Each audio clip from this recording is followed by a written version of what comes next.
श्री देवी शारदा, श्री देव गणेश, प्रभु श्री रामचंद्र, भगवान श्री गोपाल कृष्ण, श्री महारुद्र हनुमान, महर्षि श्री वेदव्यास, श्रीमद् आद्य शंकराचार्य, परम पूज्य श्री गजानन महाराज, पूज्य श्री दासगणु महाराज, सद्गुरु श्री ब्रह्मचैतन्य महाराज या सर्वांच्या प्रेरणेनं आणि तुम्हा सर्व मंडळींच्या आशीर्वादात आपण आता 3 महाराजांचा उल्लेख केला, गजानन महाराज, दासगणु महाराज आणि ब्रह्मचैतन्य महाराज. प्रपंचातले महाराज आणि परमार्थातले महाराज याच्यात फरक आहे. राजते विराजते महाराजा, म्हणजे सगळीकडे विराजमान असलेलं जे चैतन्य आहे, जे तत्व आहे किंवा जी शक्ती आहे, त्या शक्तीला म्हणतात महाराज. आपल्याकडचे महाराज कसे असतात तुम्हाला माहीत आहे. आज आहे तर उद्या नाही. शेजारच्या राजाने आक्रमण केलं, पराभूत केला की हे सिंहासनावरून घसरले. पण हे जे महाराज आपण म्हणतो, सगळ्या संतांना, सगळ्या सद्गुरूंना आपण महाराज म्हणतो. आणि या महाराज या शब्दाचा अर्थ काय की सगळीकडे विराजमान असून असलेली.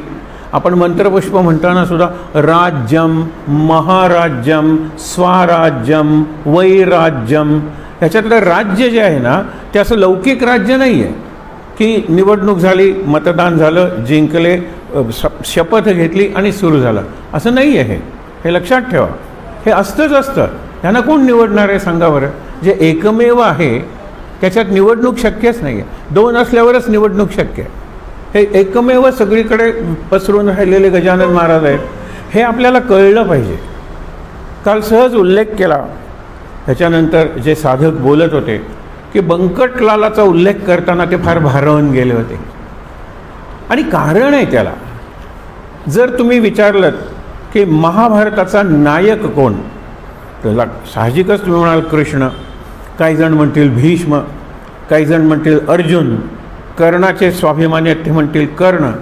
पण आदी पर्वापासून म्हणजे पहिल्या अध्यायापासून ते शेवटच्या पर्वापर्यंत जर कोण एकच पात्र असेल, बाकीची मध्ये येतात मरतात, मध्ये येतात मरतात, तर ते म्हणजे युधिष्ठिर.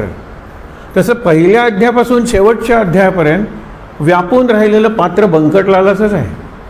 आणि एक लक्षात घ्या, फार सुंदर वाक्य आहे की आकाशाच्या पार्श्वभूमीवर आपल्याला वीज दिसते, ढग दिसतात आणि मुख्य म्हणजे इंद्रधनुष्य दिसतं. पण इंद्रधनुष्याचा आकाशाला कुठेही स्पर्श झालेला नसतो, कारण आकाशाला स्पर्शच करता येत नाही. हो, मी असं केल्यानंतर आकाश मला वाटच करून देतं. म्हणून आकाशाच्या पार्श्वभूमीवर, तसा बंकटलालाच्या पार्श्वभूमीवर गजानन महाराजांचं चरित्र आपण जर पाहिलं तर आपल्याला भक्ती म्हणजे काय आणि भक्त म्हणजे काय कळतं. आणि आदर्श भक्ती, आदर्श भक्त म्हणजे भागवत. हे लक्षात ठेवा. भागवत शब्दाचे जे 4 अर्थ आहेत, एक म्हणजे भगवंतासंबंधी तो भागवत, ज्याच्यात भगवंताचे काय सांगितलेले आहेत, अवतार सांगितलेत. नंतर भक्तासंबंधी तो भागवत, भागवतात कितीतरी भक्तांचे चरित्र वगैरे सांगितलेले आहेत. भक्तीसंबंधी तो भागवत, म्हणजे भगवंत, भक्त आणि भक्ती. भक्ती कशी करायची, भक्तीच्या 9 विधा आपण म्हणतो. आणि आपण जी षोडशोपचारे वगैरे पूजा वगैरे करतो सगळं भागवतात सांगितलेलं आहे. त्यामुळे तेही भागवत आहे. आणि हे सगळं करणाऱ्यांचा म्हणून एक संप्रदाय तयार होतो, त्याला भागवत संप्रदाय किंवा वैष्णव संप्रदाय किंवा अगदी वारकरी संप्रदाय म्हणतात. कारण कृष्ण म्हणजेच विठ्ठल, म्हणजेच वैष्णव, हरी, वारकरी. विचार करा की तसा बंकटलाल आहे, त्याची भक्तीच निराळी आहे. सगळं आपल्याला नंतर दिसतं की संपूर्ण संस्थान सुरुवातीपासून चालवलं आहे ते पाटील मंडळींनी चालवलेलं आहे. आणि त्या पाटील मंडळीत एका अर्थाने प्रापंचिक दरार आहे, तर दुसरीकडे समर्पणशीलता आहे. समर्पण, हरी पाटील काय आणि अगदी परवा गेले ते पाटील काय, त्यांच्यात योग्यतेपेक्षा समर्पणशीलता बघायची. आणि समर्पण कुणाला, त्या शक्तीला. त्या शक्तीला जोडलेलं गेलो की शक्ती माझ्यातून व्हायला लागते. काल सहज बोलता बोलता एक मुद्दा आला होता की बाय मी म्हणायचं का थ्रू मी म्हणायचं. बाय मी म्हणलं तरी कुठेतरी माझा काहीतरी सहभाग आला. This work is done by me. By me म्हणजे मी केलं आहे, फक्त done by me, I did असं म्हणणं म्हणता डन बाय मी. पण डन थ्रू मी, मग आता अगदी पूर्णपणे त्या शक्तीला. तसा बंकटलाल त्याच्या थ्रू गजानन महाराज आपल्यापर्यंत पोहोचले. काल आपण तळमळ बघत होतो ना, त्याची ध्यास लागला होता, ज्याला निधिध्यास. एक फार सुंदर प्रसंग आहे. याज्ञवल्क्य आणि जनक यांचा संवाद प्रसिद्ध आहे, बृहदारण्यक उपनिषद. आणि याज्ञवल्क्य प्रश्न उत्तर देत आहेत, जनक प्रश्न विचारतोय. आणि बऱ्याच वेळेला जनकाची विद्वत सभा असायची. विद्वत सभा म्हणजे हल्ली इंग्रजीत सांगायचं असेल the parliament of the learned, म्हणजे ज्या पार्लमेंटला विवेकानंदांनी ॲड्रेस केला आपण म्हणतो आणि जगप्रसिद्ध झाले, तशी विद्वानांची सभा जवळजवळ कायम जनकाच्या राजसभेत म्हणजे दरबारात असायची. विचार करा जनकाचा अधिकार काय होता. जनक प्रश्न विचारायचा आणि त्या प्रश्नाची उत्तर देण्यासाठी कोणालाही यायची परवानगी होती. फक्त एक आहे, तुम्ही येऊ शकता, पण जनकाचं समाधान होईल असं उत्तर मिळाल्याशिवाय तुम्ही जाऊ शकत नाही. म्हणजे आलेले 2-2, 3-3 महिने अडकून पडायचे.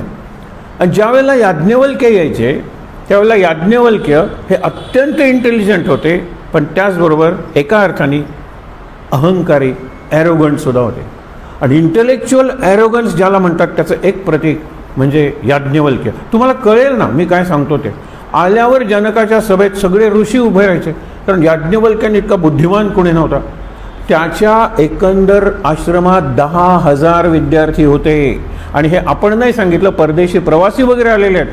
अगदी फार जुने अल्बेरुनी, मॅगॅस्थिनीस, UN संघ, फाहियान, हे सगळे फार पूर्वी जिजसच्या पूर्वी येऊन गेलेले आहेत. काही त्यांनी हे आश्रम पाहिलेले आहेत. नालंदा विद्यापीठ त्यांनी पाहिलेलं आहे. 10,000 विद्यार्थी.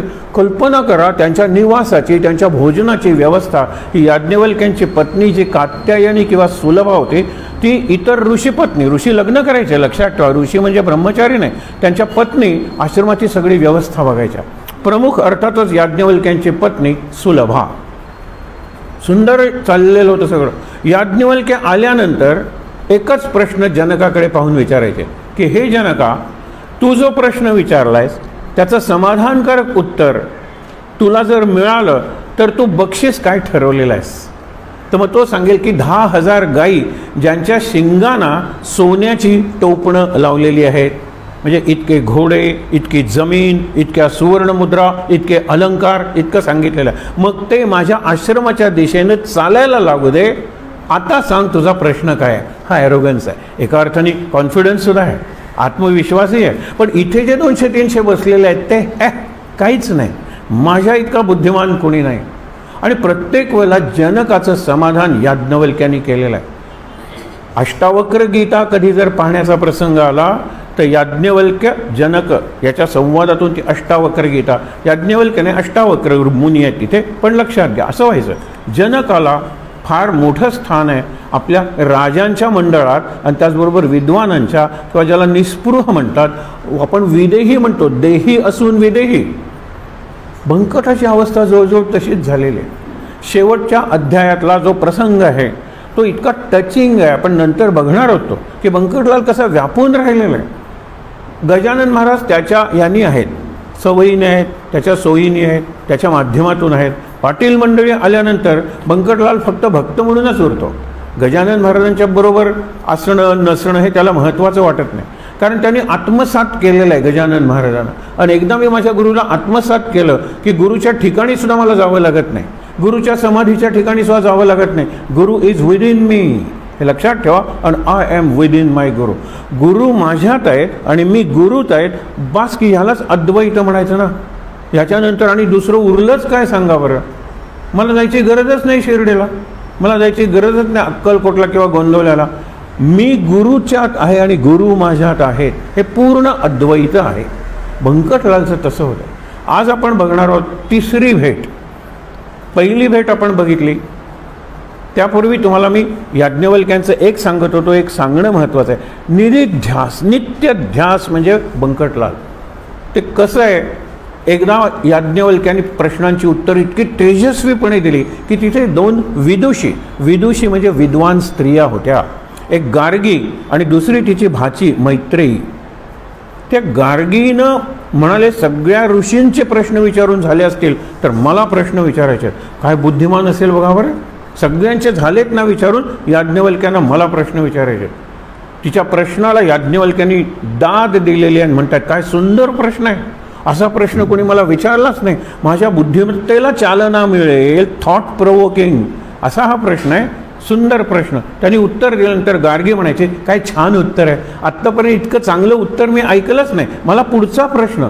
असं म्हणत गार्गीचं ज्या वेळेला पूर्ण समाधान होतं त्यावेळेला आता याज्ञवल्क्यांनी जनकाचंही समाधान केलेलं आहे. ती विद्वत सभा संपली. वाटेवर घरी परत जाताना मैत्री विचारते ते तेजस्वी ऋषी होते ते कोण? म्हणाले ते याज्ञवल्क्य. मला त्यांच्याशी लग्न करायचं आहे. बघा, मला त्यांच्याशी लग्न करायचं आणि लग्न करणं म्हणजे संलग्न होणं. लक्षात ठेवा, I want to be a part of him. आणि मग काय झालं, हरकत नाही लग्न करायला. पण त्यांना एक पत्नी आहे सुलभा, आणि अत्यंत आदर्श पत्नी आहे आणि त्यांच्या संपूर्ण आश्रमाचा सगळा व्यवहार ती पाहते. ती म्हणते हरकत नाही, हरकत नाही. ती सुलभाकडे जाते आणि विचारते मला तुझ्या पतीशी लग्न करायचं आहे. काय प्रश्न आहे लक्षात ठेवा, मला तुझ्या पतीशी लग्न करायचं आहे. कशासाठी? मला भौतिक संपत्ती नको आहे, मला त्यांच्याकडून आध्यात्मिक संपत्ती हवी आहे. मला ज्ञान हवं आहे, आत्मज्ञान, ब्रह्मज्ञान, पूर्ण ज्ञान. मला दुसरं काही नको आहे. मी तुझी सवत नसेनच लक्षात ठेव. फक्त काही दिवस मी याज्ञवल्क्यांच्या बरोबर जाईन, माझ्या प्रश्नांची उत्तरं मिळवेन, नंतर त्याच्यावर चिंतन करेन, पुन्हा मला काहीतरी प्रश्न होतील. ती म्हणाली खरं सांगू का, मी अशाच एका व्यक्तीची वाट पाहत होते की मला कळत होतं, हे मुद्दामून बघा, की मला कळत होतं माझा पती अत्यंत बुद्धिमान आहे, पण मी त्याच्या बुद्धीला पुरत नाही, कारण मी सतत या प्रपंचातच गुंतलेली असते. एखादे कोणी ऋषी आले तर आले म्हणून माझा हात शेणाने भरलेला, किंवा मी कणिक मळते सतत. तुम्हाला पूर्वी गंगाधर टिपरे नावाचा एक कार्यक्रम माहीत असेल, त्याच्यातली जी एक सौभाग्यवती टिपरे, कुणी बोलवलं तर कधी लाटणं घेऊन यायची, कधी हातात पापड घेऊन यायची, सतत स्वयंपाकघरात असायचे. असं हे सगळं असल्यामुळे लक्षात ठेवा की ती म्हणाली की तू जर त्यांना आत्मज्ञानाबद्दल प्रश्न विचारून त्यांचं ज्ञान जर संपन्न करणार असेल तर मी स्वागत करते, मीच तुझं लग्न लावून देते. आणि नंतर त्याच्यात ते प्रश्न आहेत, बंकटलाल म्हणजे काय हे सांगण्यासाठी मी हे कथानक सांगितलं. ती विचारते मला ज्ञान पाहिजे, आत्मज्ञान पाहिजे. त्यावेळेला याज्ञवल्क्यांनी पहिल्यांदा सांगितलं की आत्मज्ञान कशामुळे होत नाही आणि नंतर कशामुळे होतं. हे आत्मज्ञान न श्रोतव्य, हा लक्षात ठेवा. ज्ञातव्या, श्रोतव्या, मंतव्या, निदिध्यासितव्या असं आहे. न अयम आत्मा प्रवचनेन लभ्या, हे लक्षात ठेवा. प्रवचन करून, कीर्तन करून, व्याख्यानं देऊन, पुस्तकं लिहून आत्मज्ञान होत नाही. पहिली गोष्ट. न अयम आत्मा बलहीनेन लभ्या. हे बलहीन आहेत. अरे दिवस दिवस रात्र रात्र बसावं लागतं, त्याच्यासाठी निग्रह लागतो. आहे का निग्रह? नाही. मग बलहीन असाल, बलवान असाल तर आत्मज्ञानाची अपेक्षा करा, पण बलहीन असेल तर नाही. आणि न बहुधा श्रुतेन, कितीही ऐकलत, कितीही निरनिराळ्या प्रकारचं ज्ञान ऐकलत तरी आत्मज्ञान होणार नाही. आता न बहुधा म्हणजे निरनिराळ्या प्रकारच्या श्रुतेनं म्हणजे ऐकून. मग आत्मज्ञान होतं कशाने? श्रुतव्य. आता याच्यात विरोध नाही का? कितीही ऐकलं तरी आत्मज्ञान होत नाही. आणि इथे तर सांगितलं आत्मज्ञान होण्यासाठी ऐकलं पाहिजे, श्रोतव्य. विरोध आहे का? नाही. आपण ग्रंथ काल पारायण कसं करायचं ते काल बघत होतो. आज अभ्यास करायची एक पद्धत मी तुम्हाला सांगेन, जी गुरुवर्य बाबा बेलसर यांनी सार्थ दासबोधात केलेली आहे. एक तुम्हाला सहज आत्ता एक झलक बघूया आपण दुसऱ्या अध्यायाची. तर काय पद्धत आहे ती? दुसरं उद्योग काय सांगा? आत्मा वा अरे ज्ञातव्य, श्रोतव्य, मंतव्य, निदिध्यासितव्य. हा निदिध्यास आहे ना, म्हणजे बंकटला ध्यास लागलाय. मला दिसले पाहिजेत, मला दिसले पाहिजेत. अरे काय ते पळून गेले, त्याच वेळेला त्यांना धरून ठेवलं असतं तर. पण गुरुला असं धरून ठेवता येत नाही. गुरुला मनात पकडून ठेवता येतं, गुरुला बुद्धीने जखडून ठेवता येतं, हे लक्षात ठेवा. आणि चित्तात बुडवून ठेवता येतं गुरुला. आणि 4 दिवसांनी त्याला परत दिसले महाराज. कुठे? काल आपण बघितलं दुसरं दर्शन, ते गोपाळरावांचं कीर्तन. तिथे त्या लिंबाखाली बसलेले होते वगैरे. तिथे त्यानंतर ते माळणीच्या घरातून पिठलं भाकरी आणून दिली, 2 पैसे ठेवले, हे नको, भावभक्तीच्या नाण्यावरी मी संतुष्ट आहे, हे सगळं आपण बघितलं. पुन्हा गजानन महाराज गेले. पण आता त्याच्या मनात आशा निर्माण झाली होती की ज्या अर्थी ते इथल्या इथे दिसत आहेत 2-4 दिवसात, म्हणजे त्यांचा वावर आजूबाजूला आहे. म्हणजे जो ध्यास लागला होता बंकटलालला, आता त्याच्यात एक आशेचा किरण दिसला. आणि मग वडिलांना म्हणतो की असं असे आहेत, त्यांना घरी आणू का. इथे आपला आजचा सुरणारी 3री भेट आहे. ही बंकटलाल आणि गजानन महाराज यांची 3री भेट. आणि या 3ऱ्या भेटीला तो घरीच घेऊन आलाय की आता भेटायची गरजच नाही आहे. आणि आता कितीही भेटले ना तरी बंकटलाल आणि गजानन महाराज यांच्यात जो संपर्क आहे, आपण म्हणू शकतो कनेक्शन, आणि हे कनेक्शन हे फिजिक्समधलं कनेक्शन नाही आहे, ते आध्यात्मिक कनेक्शन आहे. डोळे मिटले की मला दर्शन होतं माझ्या गुरूंचं, हे कुठलं कनेक्शन आहे. हे कनेक्शन नाहीच आहे खरं, it is relation. Inter relationship हा संतांचा शब्द आहे आणि इंटर कनेक्टेडनेस हा सायंटिस्टचा शब्द आहे. अर्थ दोघांचा एकच आहे. सायंटिस्ट डील विथ मॅटर, हे लक्षात ठेवा. कण, अणू, निरनिराळे पदार्थ, त्यांचं कॉम्पोजिशन, स्ट्रक्चर, फंक्शन, हे सायन्स आहे. म्हणून ते इंटर कनेक्टेडनेस वापरतात. परंतु माणूस, त्याचं मन, त्या मनाची शक्ती, त्याचे एकमेकातले संबंध, याला रिलेशन म्हणतात. संत सद्गुरू यांचा या रिलेशनशी संबंध आहे, चैतन्याशी संबंध आहे, म्हणून ते इंटर रिलेटेडनेस म्हणतात और इंटर रिलेशनशिप. ही आपली असली पाहिजे आपल्या सद्गुरूंची. आणि त्याचं उत्कृष्ट उदाहरण म्हणजे बंकटलाल आहे. म्हणून पहिल्या अध्यायापासून शेवटच्या अध्यायापर्यंत गजानन महाराजांना घरी आल्यानंतर बंकटलालचं घर हे घर राहिलं नाही तर मंदिर बनलं. आणि नुसतं मंदिर राहिलं नाही तर तीर्थक्षेत्र बनलं. हा सगळा विषय 2ऱ्या अध्यायातला आपण आज पाहणार आहोत. पण त्यापूर्वी अभ्यासाची एक पद्धत की पारायण करायचं ना तर जरूर करूया की, पण वाचन आणि अभ्यास हा पारायणाला जर जोड दिली तर. काल त्यांनी पारायणाचे ग्रुप सांगितले, एक नवीन 5वा ग्रुप वगैरे तयार होतो, हे चांगली गोष्ट आहे ना. जगात सगळेजण या वेळेला हा अध्याय वाचतात. ही फिलिंग, ही भावनाच महत्त्वाची आहे. पण अरे वाचन करतोय आम्ही, अभ्यास करायला पाहिजे. आता 2रा अध्याय आहे ना, त्याच्यात 9 पैलू आहेत, 9 सब्जेक्ट्स आहेत. हा अभ्यास करायची एक पद्धत. काही जण नुसते ग्रंथ लिहून काढतात. ते लिहून काढण्याऐवजी असा जर अभ्यास केला की पहिल्या 4 ओव्यात काय सांगितलेलं आहे, तर पांडुरंगाची स्तुती काल आपण बघितलं होतं.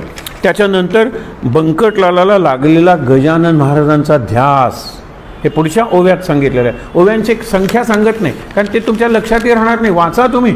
पहिल्या समजा 4 ओव्या पांडुरंगाची स्तुती, नंतरच्या 4-5 ओव्या बंकटलाला लागलेला गजानन महाराजांचा ध्यास. जशी गोपींना विरहासक्ती लागलेली होती, कृष्ण गोकुळ सोडून गेल्यानंतर पहिल्यांदा जो एका अर्थाने धक्का बसला होता गोपींना, आणि नंतर त्या म्हणाल्या अरे बरं झालं, कृष्ण एकटा ज्यावेळेला शरीरात होता त्यावेळेला तो वाटला जात होता, माझ्या घरी होता त्यावेळेला तुझ्या घरी नव्हता, आता डोळे मिटल्यानंतर माझ्या आत कृष्ण आहे, प्रत्येकाच्या आत कृष्ण आहे. म्हणजे जो कृष्ण बाहेर होता तो बाहेर गेल्यामुळे सगळ्यांच्या आत आला. ही विरहासक्ती ज्याला म्हणतात, त्या विरहासक्तीचा हा परिणाम आहे. खूपच बरं झालं. मीरेला असंच झालं की मीरा म्हणते मला होळी खेळायची आहे पण मी कुणाबरोबर खेळू, मला कृष्णाबरोबर खेळायचे पण कृष्ण तर आत आहे आणि आत पिचकारी कशी मारू, ही तिची अडचण आहे. आणि मग तिने पुढे मार्ग कसा काढलेला आहे हा नंतरचा विषय. पण आत्ता लक्षात ठेवा. 3रा काय, माळणीच्या घरातून भाकरी आणि चून आणून दिली, त्याच्यानंतर पाणी आणून दिलं, त्याच्यानंतर नाणी आणि सुपारी दिली. किती ओव्या आहेत बघा बरं. हा पुढचा विषय आहे, एक प्रसंग आहे तो. आणि प्रसंग डोळ्यासमोर उभा राहिला ज्याला फ्लो चार्ट म्हणतात ना. पहिल्यांदा काय पांडुरंगाचं वर्णन, नंतर काय बंकटलालाचा ध्यास, नंतर काय तेव्हा गोविंदबाबांच्या तिथे दर्शन, नंतर काय हे माझ्या डोळ्यासमोर चरित्र उभं राहतं. आणि हे चरित्र मला जीवनात अप्लाय करायला उपयोगी पडतं. पाठ केलेलं चरित्र नाही, पारायण केलेलं चरित्र नाही, चरित्राचे प्रसंग, त्या प्रसंगाची एक संगती किंवा शृंखला ज्याला चेन ऑफ इव्हेंट्स आपण म्हणतो, आणि त्याच्यातले परस्पर संबंध हे मला बघितलं पाहिजे. पुढे काय गोविंदबाबांचं कीर्तन हा पुढचा प्रसंग आहे. शंकराचं मंदिर आणि ते बसलेले आहेत आणि ते धावून जातात आणि मग ते म्हणतात जा जा तुम्ही. पहिली ओळ त्या हंस गीतातली म्हणल्याबरोबर 2री ओळ गजानन महाराज म्हणतात. तेवढा सगळे चकित होतात. हा केवढा अधिकारी माणूस आहे, अंगावर वस्त्र नाही. आपण याला भिकारी समजलो होतो, वेडा समजलो होतो, पण हा तर ज्ञानी निघाला. हा ज्ञान हा गजानन महाराजांच्या चरित्राचा विशेष भाग आपण पाहणार आहोत की ते ज्ञानी होते आणि अवधूत अवस्थेत होते, अवलिया अवस्थेत होते. आणि आपण म्हणतो कदाचित की पिसा हा सुद्धा एक वेडा, ही सुद्धा अवस्था सांगितलेली आहे. उन्मनी मनाच्या वरची अवस्था आहे, त्यांना आजूबाजूचं काही नसतंच. ज्यावेळेला कोर्टात खटला उभा राहतो, पुढे आपण बघणार आहोत की हे नग्न फिरतात आणि म्हणून इनडिसेंट एक्सपोजर म्हणतात. बायकांच्या डब्यात काय जाऊन बसतात, अंगावर कपडा नाही आहे, त्या ते म्हणतात कोर्टात जायचंय आज तरी वस्त्र घातलं पाहिजे. ते वस्त्र ते रस्त्यात सोडून देतात आणि त्याच अवस्थेत जातात. जज हा शहाणा आहे, त्याला कळतं की हा विधेयी अवस्थेत आहे. आपण कुठे आहोत, आपण काय करतोय, आपल्या समोर कोण आहेत याचं त्याला भानच नाही आहे. देहभानाच्या पलीकडे बियॉन्ड बॉडी कॉन्शियसनेस ही एका अर्थाने समाधीची पूर्वावस्था आहे. पूर्वावस्था, पूर्ण समाधी नाही आहे पण आरंभ पाहिजे ना. मी विसरलो पाहिजे, 3 गोष्टी विसरलो पाहिजे: स्थल, काल, निमित्त. आत्ता मी गजानन महाराजांच्या मठात बसलो, ते स्थल आहे, विसरलो पाहिजे. इकडे कोण बसले, तिथे कोण बसले, आत्ता कोण आले, काल आलो तर आज आलं नाही वगैरे काय ऐकणार आहे मी, सांगा बरं. बिलकुल ऐकणार नाही आहे. मी कुठे बसलोय हेच विसरलं पाहिजे. स्थल, काल, अरे किती वेळ प्रवचन, केव्हा संपणार, केव्हा, अरे परत परत घड्याळाकडे हे बघू नका. काळ विसरला पाहिजे. आणि निमित्त, निमित्त काय, 2रा अध्याय गजानन, तेही विसरा. जे सांगितलं जात असतं त्याच्यातलं जे तत्व असतं, त्याच्यात प्राण जो असतो, the spirit, not the words, spirit, त्याच्याशी एकरूप झालं की मग प्रवचन समजलं करणाऱ्यालाही आणि ऐकणाऱ्यालाही. स्थल, काल, निमित्त विसरलं पाहिजे. याचाच अर्थ मला देह आहे हेच विसरलं पाहिजे. देह आहे हे विसरलो म्हणजे मी कुठे आहे, किती वेळ आहे आणि कशासाठी आहे हे विसरलं जातं. त्याला समाधी म्हणतात. स्थल, काल, निमित्ताच्या पलीकडे समाधी अवस्था आहे. तुरीय म्हणजे 4थी अवस्था आहे. आणि त्या अवस्थेत आपल्याला प्रेरणा मिळते आणि स्फूर्ती मिळते. स्फूर्ती इज इन्स्पिरेशन आणि प्रेरणा इज मोटिवेशन. माझे गुरु मला मोटिवेट करायला लागतात, आत बसून गाईड करायला लागतात. बाहेरून लोक सांगतात, प्रवचनात, कीर्तनात ऐकतो, वाचतो पुस्तकात, हे एक्सटर्नल गायडन्स आहे. आतून ज्या वेळेला मला गायडन्स सुरू होतो त्यावेळेला मला कोणी थांबवू शकत नाही. सुनेला सासू थांबवू शकत नाही, लक्षात ठेवा. सासूला सासरा थांबवू शकत नाही, पती पत्नीला थांबवू शकत नाही. कारण तू थांबव ना. एक तुम्हाला उदाहरण सांगू का, फार सुंदर उदाहरण आहे भागवतातलं, म्हणजे त्या कृष्णाच्या आणि गोपींच्या संबंधातलं आहे की लग्न झालेलं आहे, मूल झालेलं आहे आणि मुलाला दूध पाजते. अशा वेळेला जर यमुनेच्या काठी कृष्ण बासरीचा आवाज ऐकू आला तर दूध पाजणाऱ्या मुलाला खाली ठेवून धावत कृष्णाकडे जाते. हे कसलं प्रेम आहे. हे नवरा, आता बघ तुझी पत्नी घरात आहे ना, बासरी ऐकवायची ना, आता पळत जाईल. तो म्हणतो आज मी त्याला कृष्णापर्यंत पोचवूच देत नाही, पोचूच देत नाही. म्हणून रस्त्यात उभा राहतो असा हात करून, जाऊच देणार नाही तुला कृष्णाकडे. त्यावेळेला ती नवऱ्याकडे बघते, कृष्णा तू इथे आलास, बास मिलन तिथेच ती मरून पडते. पुढे आयुष्यात मला जगायचं नाही, तुझा संसारही करायचं नाही. कृष्णा तू इथे आलास, मला यमुनेपर्यंत जावं लागू नये म्हणून मी धन्य झाले. म्हणून श्री म्हणतात ना, she drops down dead at the feet of Krishna who happen to be her husband. आपण म्हणूया नवऱ्याच्या पायाशी पडते मरून, पण ती म्हणते कृष्ण आहे, दिव्य आहे, दर्शन झालेलं आहे. हा देहाच्या पलीकडचा अनुभव आहे. हा व्यभिचार नाही, लक्षात ठेवा, हा आध्यात्मिक आचार आहे. म्हणून रासलीला हे काय, कृष्ण नाचत होता परक्यांच्या स्त्रियांबरोबर. एक लक्षात ठेवा, व्यभिचार आपण करतो ना, म्हणजे वाईट वर्तन, अश्लील अनैतिक वर्तन, ते शक्यतो इतरांपासून दूर करतो, अंधारात करतो. कारण उजेडात होते पुण्य, अंधारात पाप, आपण नेहमीच म्हणतो ना. अरे हे तर त्यांनी पौर्णिमा निवडलेली आहे. आणि कुठली कोजागिरी पौर्णिमा, ज्यावेळेला सगळ्यात जास्त चंद्रप्रकाश असतो. 11 महिने आधी प्रत्येक गोपीला सांगितलेलं आहे, जिला माझ्याबरोबर पुढच्या वर्षी नृत्य करायचं आहे त्यांनी 11 वर्ष कात्यायनी व्रत केलं पाहिजे. आणि कात्यायनी व्रत सगळं सांगत बसत नाही, भागवतात सगळं डिटेल दिलेलं आहे. आणि रास लीलेचे जे 5 अध्याय त्याला रास पंचाध्यायी म्हणतात. आणि जो ही रास पंचाध्यायी वाचेल त्याचं किंवा तिचं वैवाहिक जीवन अत्यंत सुखाचं जाईल. ते दोघेजण एकमेकाशी एकनिष्ठ असतील. आता मग कसला व्यभिचार आहे सांगा बरं. एकतर वरती चंद्र आहे, शेकडो लोक जमलेले आहेत, त्याच्यात यांचं नृत्य चालू आहे. निराळाच आहे हा सगळा प्रकार. असा माझा सद्गुरू माझ्यापुरता असतो का? असतो. आणि तो पारायणातून मला मिळवायचा आहे, तो अभ्यासातून मला मिळवायचा आहे. आणि त्यामुळे गोविंदबुवांनी सांगितलं, हे रत्न तुम्ही गमवू नका, हा ज्ञानी आहे, हे सगळं सांगितलं. नंतर ते म्हणाले कीर्तन तुझं चालू ठेव. नंतर पुन्हा निघून गेले ते. आता ज्यावेळेला 4 दिवसांनी पुन्हा भेटले, तिथे जो माणिक चौक आज तुम्ही गेलात शोधायला, त्याला सावता महाराज चौक म्हणतात. मोठ्यांचं जे मंदिर आहे ना, त्याच्या शेजारचा जो चौक आहे तिथे ही भेट झाली. आता ते म्हणाले काही हरकत नाही, घरी चला. अस्तमानाच्या वेळेला, म्हणजे आपण ज्याला म्हणतो सूर्यास्ताच्या वेळेला, सूर्यास्ताच्या वेळेला पूजा केली जाते. आपण शंकराची म्हणतो प्रदोष पूजा, प्रदोष काल. आणि महाशिवरात्रसुद्धा रात्रीच साजरी करतो. म्हणजे सूर्यास्तानंतर अंधार सुरू होता की पापी वृत्ती वाढते, तामस वृत्ती वाढते, आणि त्याच्यावर त्रिशूल किंवा तिसरा नेत्र किंवा आपण म्हणतो तांडव करून मारून टाकण्यासाठी शंकरच देवता आहे. म्हणून शंकराची उपासना रात्री करायची. प्रदोषाची पूजा, प्रदोषाचा उपवास सोडायचा सगळा रात्री. तोच प्रसंग इथे आहे. त्यांनी आता आपण काही ओव्या वाचूया. पुढे लक्षात ठेवा, 4 दिवसांनी आले. भवानी राम हे बंकटलालच्या वडिलांचं नाव, पण बंकटलालचा चुलत भाऊ होता इच्छाराम, आणि ते तर अत्यंत चांगले भक्त होते की मी गेलो होतो दुसरीकडे म्हणून तुमची सगळी पूजा केली, तुम्हाला सकाळी आंघोळ घातली, तुम्ही सकाळी जेवलात माझ्या चुलत भावाकडे किंवा काकांकडे. आता माझी इच्छा आहे, आणि ही तर संध्याकाळचीच वेळ आहे, आणि हा सोमवार आहे, सोमवारी माझा उपवास असतो.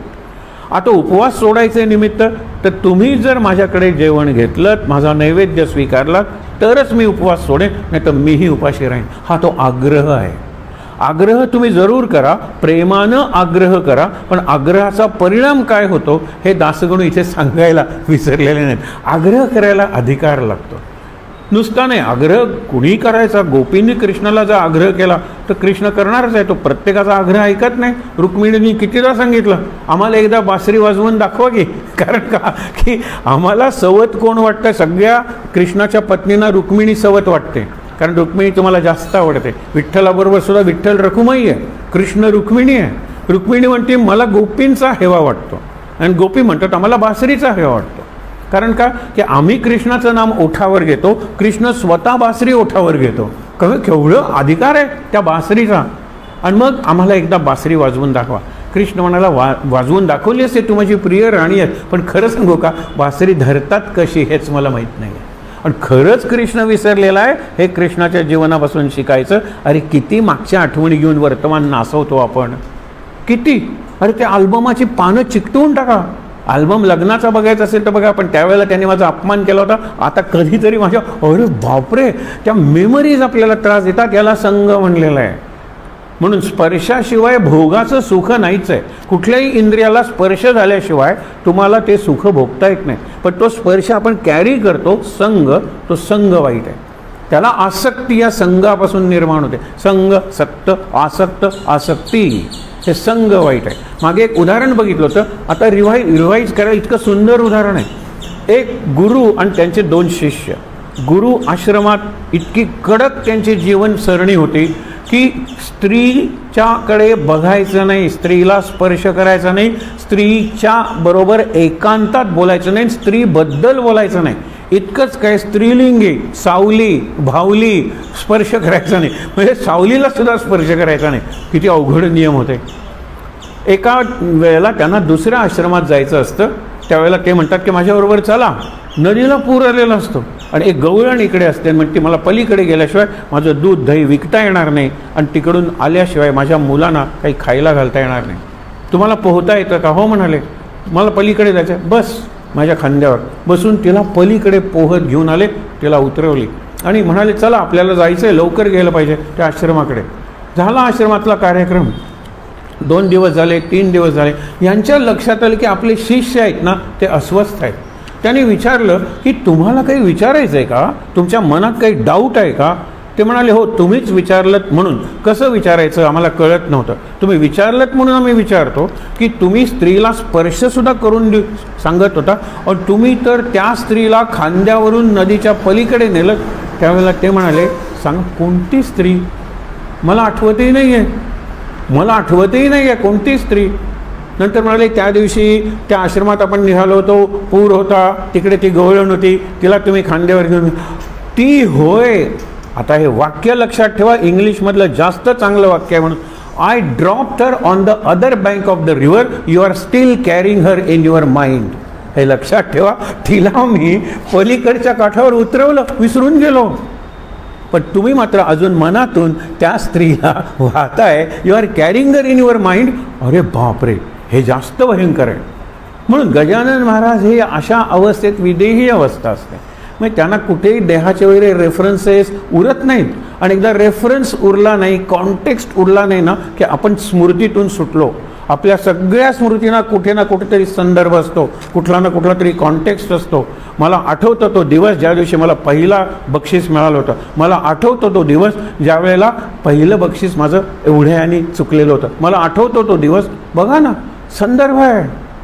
म्हणून चॉईसलेसनेस जसा आहे तसा रेफरन्सलेसनेस जगायला शिकलं पाहिजे. कंपॅरिझन नको, चॉईस नको, रेफरन्स नको, आनंद आनंद.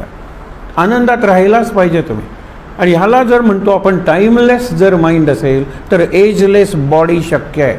आणि एजलेस बॉडी म्हणजे सुरकुत्या न दिसणं वगैरे असा प्रकार नाही आहे. चैतन्य कायम राहणं, व्हायटल एनर्जी कायम राहणं. आणि ते जमतं कशाने? अरे टाईमलेस माइंड. मनावर एवढा टाईमचा जबरदस्त पगडा आहे. त्या दिवशी असं घडलं होतं, गेल्या वर्षी असं घडलं होतं. अरे कोरोना होऊन 2 वर्ष झाली नाही का, आपण 2 वर्षात भेटलेलो नाही आहोत. अरे सगळे रेफरन्सेस आपले कुठे ना कुठेतरी टाईमचे आहेत, कुठे ना कुठेतरी इव्हेंट्स किंवा इन्सिडंट्स आहेत, किंवा कुठल्या कुठल्या पर्सन्सचे आहेत. आपल्याला दुःखी बनवणारच आहेत. झालं गेलं, गंगेला मिळालं. आपण म्हणतो ना, विसर्जन करायला शिकलं पाहिजे. बंकटलालाचं काय झालं, त्यांनी घरं आणला आग्रह करून, पूजा केली. दुसऱ्या दिवशी ते राहिले तिथे, दुसऱ्या दिवशी सुंदर आंघोळ घातली. आणि दासगणू महाराजांची एक विशेष शैली आहे, ते डिटेल सांगतात. आंघोळ घातली, 100 घागरी पाणी हे प्रत्येकजण घालत असेल. मग त्याला आपण म्हणतो ना, हे हा अंगराग म्हणतात. अंगराग म्हणजे चंदन लावलं, नंतर उठणं लावलं, हे सगळं वर्णन करून सांगतात. त्यांनी जर सांगितलं परातीतून इच्छारामाने नैवेद्य आणला, बापरे किती पक्वान्न, हे हलवायचं दुकानच आणलं त्याने. मुद्दा काय माहीत आहे ना, इतकं आणलं आणि आग्रह करून खायला घातलं, त्याचा परिणाम काय झाला. इथे हा जो अध्याय आहे ना तो संपतो. एक शेवटचा मुद्दा आहे की ज्याला स्पर्श करून दासगणू महाराज म्हणतात की ठीक आहे, आता 3ऱ्या अध्यायाकडे आपण जाऊया. तो विनोदी मुद्दा आहे. विनोदी मुद्दा काय, चला आता मी तुम्हाला गजानन महाराजांचा दिनक्रम सांगतो. आणि पुढच्या ह्याच्यात त्यांचा दिनक्रम सांगता येत नाही, कारण त्यांचं आज एक आहे, तो उद्या दुसरंच. आंघोळ केली तर आंघोळ करतच राहतील आणि नाही तर करणारच नाहीत. जेवले तर जेवतच राहतील, झोपले तर झोपत राहतील, जागले तर जागतच राहतील. त्यांचं काही वेळापत्रक आहे काय? जो अवधूत वृत्तीचा आहे तो आतून त्याला स्फूर्ती मिळत असते त्याप्रमाणे वागतो. He is not dictated by any external time table और शेड्यूल. बिलकुल नाही आहे. आपल्याला ते टाइम टेबल असतं. काय करायचं, मुलांची तयारी करायलाच पाहिजे म्हणून यावेळेला उठायलाच पाहिजे म्हणून यावेळेला गॅस पेटवून कुकर ठेवलाच पाहिजे, हे सगळं आपलं ठरलेलं असतं. ठीक आहे, ते करता करता जर नाम घेतलं ना तर त्या कर्माच्या कटकटीतून आपण सुटू. नाम घेत काम करा, हेच इथेही सांगितलेलं आहे. म्हणून दिनक्रम सांगता सांगता त्यांनी सांगितलं नाही आणि चिलमीचा उल्लेख केलेला आहे. पुढच्या अध्यायात चिलीम त्यांनी का स्वीकारली हे सगळं आहे. एक गंमत म्हणून सांगतो की लोंढ्याला काही विद्यार्थ्यांना घेऊन गेलो होतो. 2 कारणं होती. महाराजांचं समाधी मंदिर आहे, गोंदवलेकर महाराजांचं. जंक्शन म्हणजे काय, तिथे निरनिराळ्या ठिकाणून गाड्या येतात, त्यांचे डबे जोडले जातात, हे विद्यार्थ्यांना दाखवायचं होतं. आणि रेल्वेचा प्रवास करायचा होता. त्यातले किती मुलं रेल्वेतच बसलेली नव्हती. चांगला सुंदर प्रवास झाला आणि आडलो.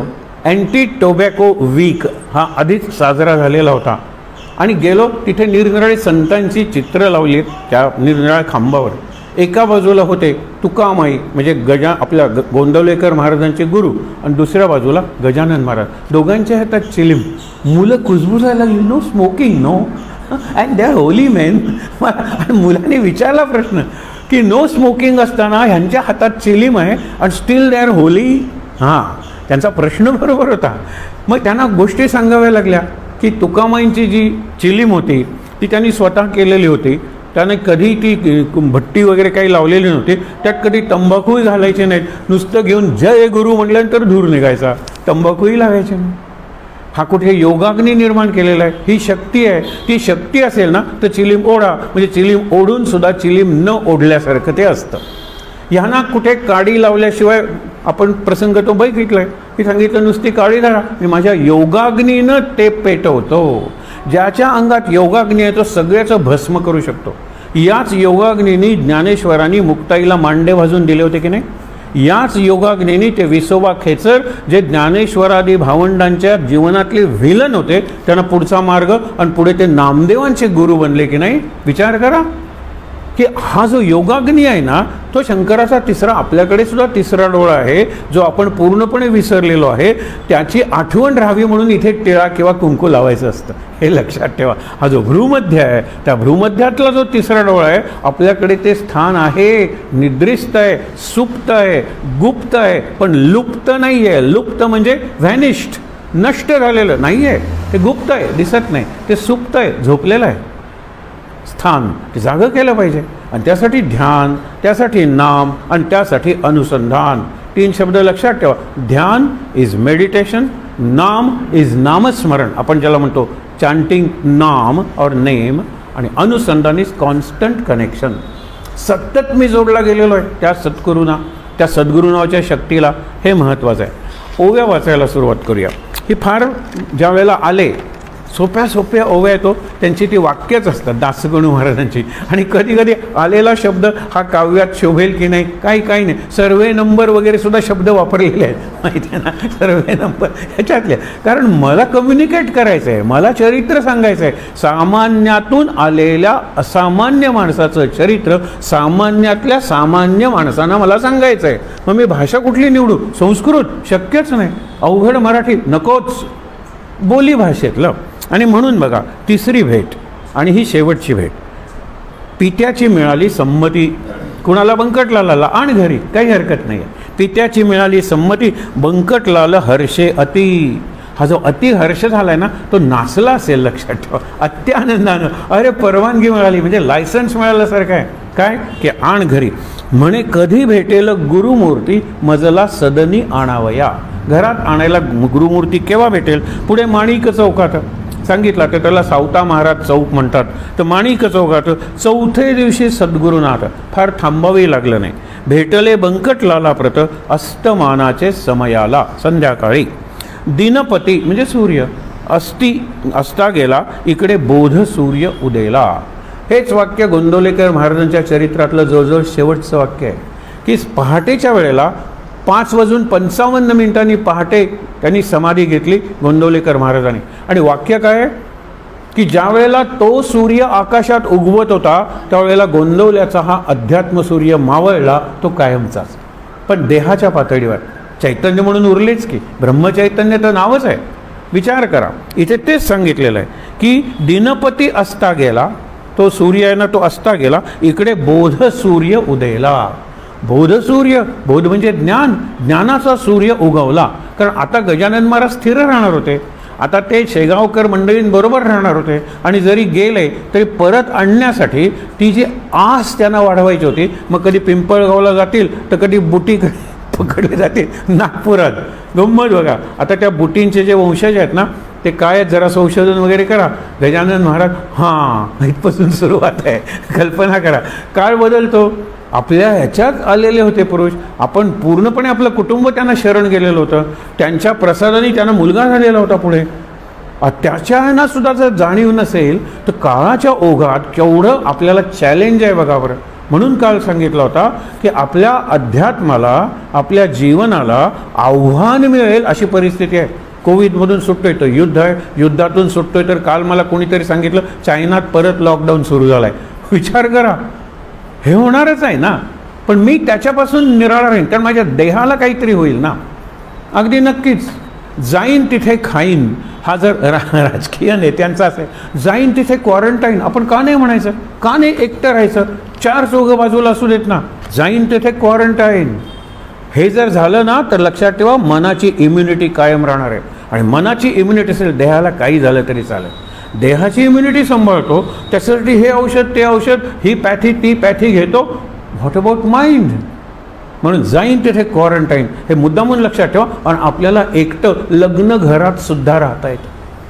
लग्न घरात सुद्धा एकांत मिळू शकतो. सगळी कामं करत असताना महाराजांनी एक उदाहरण दिलेलं आहे की लग्न आहे, सगळी तयारी केलेली आहे आणि याचा स्वतःच्या मॅनेजमेंटवर एवढा विचार आहे.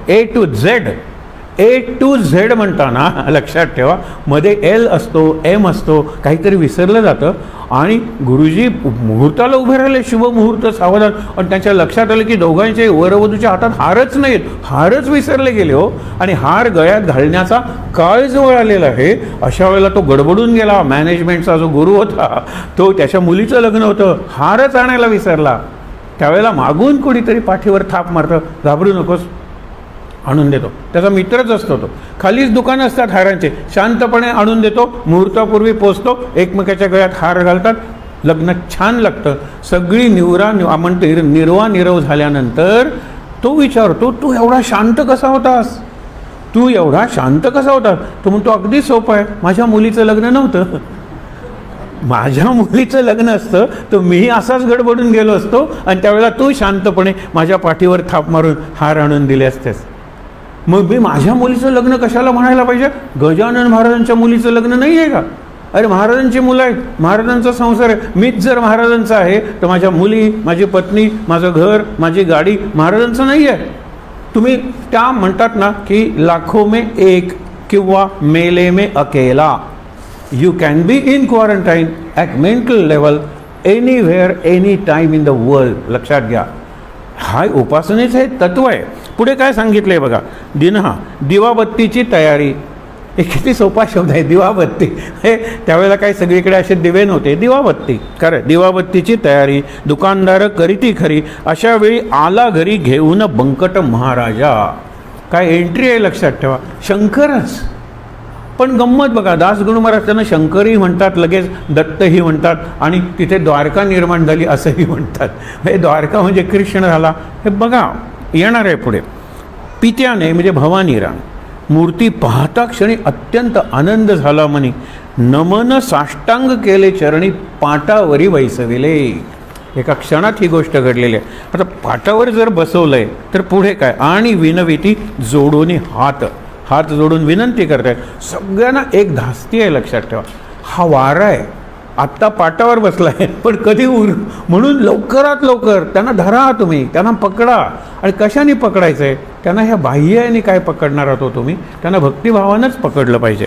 म्हणून त्यांनी काय केलं की चिंतीला आणि विनविले जोडून हात, काही भोजन करा येतं, तुम्ही साक्षात पार्वतीकांत प्रदोष वेळी आला. पार्वतीकांत शंकर. शिव आराधन प्रदोषकाली. आराधना हा शब्द आहे, त्याच्यातलं राध हे क्रियापद आहे, आणि त्याची शक्ती म्हणजे राधा ही भागवतात आहे, व्यक्ती नाही आहे, ती व्यक्तीच नाही आहे, शक्ती आहे. आणि आराधनातलं राध, साधनेतलं जसं साध आहे, आराधनेतलं राध आहे. मुद्दामून लक्षात ठेवा. शिव आराधन प्रदोषकाली, घडेल तो भाग्यशाली, ऐशी आहे ऐकली स्कंद पुराणी गोष्ट म्या. आता हा साधा व्यापारीच होता की स्कंद पुराणात ऐकली आहे म्हणतो, कारण त्या काळात कीर्तन वगैरे खूप व्हायचे आणि श्रवण चांगलं होतं, आणि श्रुती म्हणजे ऐकण्याच्या पातळीवरच ज्ञान होतं, कारण साक्षरता कमी होती. म्हणून ज्ञानी माणसाला बहुश्रुत म्हणायचे. त्यांनी खूप ऐकलं आहे, खूप लक्षात ठेवलेलं आहे, त्याच्याकडे जा. आता आपण वाचतो, आता आपण काय मोबाईलवर वाटेल तेवढी इंटरनेटवर वगैरे इन्फॉर्मेशन मिळवतो. म्हणून काय केलं, शिव आराधन प्रदोषकाली, घडेल तो भाग्यशाली, ऐशी ऐकली स्कंद पुराणी गोष्ट म्या, ऐसे म्हणून आणिले बिल्वपत्र तात्काळ भले, समर्थांच्या ठेविले परमभक्तीने मस्तकी. म्हणजे एका अर्थाने आता तुम्ही थांबा, मी बेलाचं पान ठेवले, तुम्ही शंकर आहात, संध्याकाळची वेळ आहे, प्रदोषकाली मला तुमची पूजा करू दे. आता प्रदोषकाली शंकराचं पहिल्यांदा काय आहे, पूजन आहे, भोजन आहे, निद्रा आहे, दुसऱ्या दिवशी स्नान आहे. हा क्रम लक्षात ठेवा ना. मग कुठल्या ओव्यात हे आलेलं आहे, कुठल्या ओव्यात ते आलेलं आहे, असा जर अभ्यास केलात किंवा अशी शीर्षक देऊन त्या ओव्या लिहून काढलात, खरंच सांगतो की पुन्हा पारायण करायची गरज नाही. चित्र उभं राहतं प्रत्येक प्रसंगाचं आणि त्या ग्रंथाचं. आता इथे बघा, प्रदोषकाली शंकराचं हा भोजन, भवानी राम ज्याची द्विधा म्हणजे कोण, पिता बंकटलालचा, द्विधा मनस्थिती कशी आहे बघा. स्वयंपाक होईपर्यंत हे न थांबले जरी येत तरी प्रदोषकाली पार्वतीकांत गेला उपाशी घरातून. आता स्वयंपाक केला आणि थांबले नाहीत तर उपाशी गेले असं होईल ना. मग आपण आता शास्त्रार्थ काढतो, सिद्धांत सांगतो काय की सकाळच्या पुऱ्या आहेत की आणि जे पक्व असं जे अन्न आहे त्याला शिळं म्हणता येत नाही. हे आपण केलेलं शेवटी त्यांना कोण फसवणार आहे. माझा भाव खरा आहे हे ते ओळखतात की नाही. मग द्यायला काय हरकत आहे. स्वयंपाक करेतोपर्यंत हे थांबले नाहीत तर आहेत तेच देऊया. हे महत्त्वाचं आहे. भाव महत्त्वाचा आहे. याला करू कैसी तोड, यातून मार्ग कोणता काढू. ऐसे पडले संकट जड, जनसमुदाय प्रचंड जमला मौज पहावया. आता मौज म्हणजे फजिती का. आता या भवानी रामाची कशी फजिती होईल त्यांना कुठे माहीत होतं. मौज पाहायला जमले होते कारण यांच्या अंगावर एकही वस्त्र नव्हतं. विवस्त्र आता जैन मुनी वगैरे स्व जातात त्यांच्याबद्दल अनेक ते जायला लागले रस्त्याला प्रचंड गर्दी असते कारण ते कुठल्या अवस्थेत असतात. आपल्या भोवती एवढी माणसं आहेत वगैरे ह्याची त्यांना जाणीवही नसते. पण लोकांना जाणीव असते ना. लोक त्यांना मौज बघण्यासाठी आले होते आणि अशा लोकांच्या समोर जर आपली फजिती झाली तर काय. विचार केला अखेरी त्या भवानी रामानं, बंकटलालच्या पित्यानं विचार केला. दुपारच्या पुऱ्या आहेत घरी, पुऱ्या त्याच ठेवूनी तबकांतरी, तबकावर ठेवूया आणि पुढे ठेवू समर्थांच्या.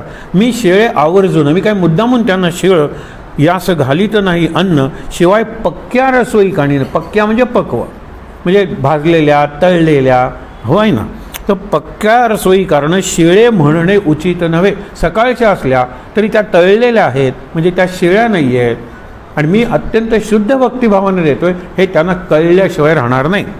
म्हणून ते अवघेची जाणते. हा चकार जो आहे ना ते शब्द जरा आपण काही लिहू. ते अवघेची जाणते.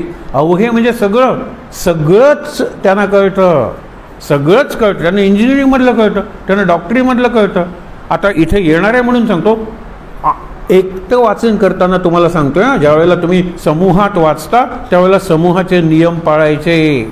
पण मी एकटं वाचन करतोय. तो म्हणतो आता वैद्य गजानन, आता वैद्य गजानन, आता वैद्य गजानन. तीनदा म्हणूया की आत गेलं पाहिजे. आता वैद्य गजानन ते शब्द नाही आहेत, ती भावना आहेत. आता डॉक्टर नको, औषध नको, काही नको. आता वैद्य गजानन, आता डॉक्टर गजानन. डॉक्टर शब्द वापरलाय भास्करांनी, माहीत आहे ना. आता माझा डॉक्टर गजानन. हे कुत्र चावले वगैरे काही करू नका. हे परत परत म्हणूया. इथे सुद्धा दोनदा आपण म्हणणार आहोत. पण मी एकटं वाचत असेल त्यावेळेला, नाहीतर बाकीचे सगळे वाचत आहेत आणि हा तीनदा म्हणतोय. पण मी भाव निर्माण कसा करायचा पारायण करताना याचं उदाहरण तुम्हाला दिलं. ते अवघेची जाणती कपट नाही माझ्या चित्ती, भावे भेटतो उमापती ऐसा आहे सिद्धांत. उमापती म्हणजे शंकर किंवा कुठलाही देव. भाव तैसा देव. माझा भाव शुद्ध आहे आणि ते त्याला कळतंय. मग मी शिळ देतं असं होत नाही म्हणून त्यांनी ते अर्पण केलं. आता काय झालं. चिंतिल्याप्रमाणे तयारी, मनात होतं त्याप्रमाणे तयारी केली. तात्काळ त्याने केली खरी, आणून ठेवले समोरी तबक एक समर्थांच्या. हे तबक आणून ठेवलं. तबक म्हणजे ताट. पुऱ्या, बदाम, खारका, केळी, मोसंबी, मुळे इत्यादी. मुळे म्हणजे कंदमुळे, म्हणजे नुसते मुळे खायला दिले नसतील हे लक्षात ठेवा. कारण तिथे मोसंबी आहेत, केळी आहेत. कंदमुळे म्हणजे कणगी वगैरे आपण म्हणतो ना, ते सगळं आणून ठेवलं. भाला प्रती लाविला बुक्का लावला, कंठी घातला पुष्पहार. गुरुमूर्ती प्रसन्न चित्ते अवघे झाले सेविते, जे जे पडेल पात्रात ते खाती भरावर. त्यांना दाखवायचं होतं की तुम्ही हे जे करता त्यामुळे काय होतं. मला प्रचंड भूक लागली असं तुम्हाला वाटतं, त्याच्यापेक्षा तुम्हाला प्रचंड समाधान मिळावं असं मला वाटतं. गुरुमूर्ती प्रसन्न चित्ते अवघे झाले सेविते, जे जे पडेल पात्राते ते खाती भरावर. उदरी सुमारे 3 शेर अन्न त्यांनी साठवलं. म्हणजे जवळजवळ 1.5 किलो. हे लक्षात ठेवा. 2 किलो अन्न साठवलं म्हणजे त्यांचं वजन त्या क्षणी तरी 2 किलो वाढलं असेल. म्हणून जेवणापूर्वी वजन करा वगैरे सांगतात ना. इथे काय नाही. उदरी सुमारे 3 शेर अन्न साठविले साचार, तेथेच राहिले रात्रभर. का नाही निघून गेले होते. ते एके ठिकाणी स्थिर कुठे राहत होते. पण बंकटलाल हा माझा माणूस आहे, त्यांनी मला आतून बांधून घेतलेला आहे. भावभक्तीनं इतके माझ्याभोवती त्यांनी सुंदर प्रेमाचं कुंपण केलेलं आहे. लक्षात ठेवा की ठीक आहे. श्री गजानन महाराज श्री गजानन महाराज, श्री गजानन महाराज. का नाही म्हणायचं 3दा? ते राहिलेत तिथे. ही पहिली रात्र आहे, ते आपल्या भक्ताच्या घरी राहिलेले आहेत. आणि नंतर शेगाव त्यांनी आपली अवतारभूमी किंवा कर्मभूमी मानलेली आहे. हे प्रेमानं अर्पण केलेलं अन्न महाराजांनी प्रसन्न चित्ते सेवन केलं आणि ह्याच्या उलट आग्रहाने केलेलं अन्न त्यांनी उलटून टाकलं. दोन्ही दाखवलं. मी बराबर खातो, तुम्ही द्याल ते खातो, मला तुमचा भाव कळलेला आहे. चुलत भाऊ जो होता इच्छाराम, त्याचा भाव अस्सल होता, पण आग्रह करताना कुठेतरी अहंकार असतो. की बघा त्याच्यात आमच्या पुऱ्या कशा दिसतात, त्या कसल्या यांच्या पुऱ्याबद्दल एक सुंदर आठवण सांगितली कोणी, जादूगार रघु यांनी. रशियात गेलो होतो म्हणाले, आणि रशियात गेलो होतो तिथे म्हणाले आज मी स्वयंपाक करतो, म्हणून मी पुऱ्या केल्या. सगळ्यांना वाटलं how did you catch air inside, आत तुम्ही हवा कशी. तो म्हणतो no wonder, I am magician, I can do anything. त्यांना त्याच्यातही जादू दिसली, म्हणून म्हणाला मी जिथे गेलो तिथे जादूनी माझं जीवन अत्यंत आनंदानं भरून टाकलं, मला कुठे प्रॉब्लेमच आला नाही. असू दे, पुढे बघा. दुसरे दिवशी बंकटलाले, दुसरे दिवशी मंगल स्नान समर्थांशी घातले अतिहर्षी. बंकटलाला बाबतीत अतिहर्ष शब्द अनेकदा आलेला आहे, आणि हर्ष म्हणजे आनंदाची वरती पायरी आहे, हर्ष. पुढे स्नानविधी संपला.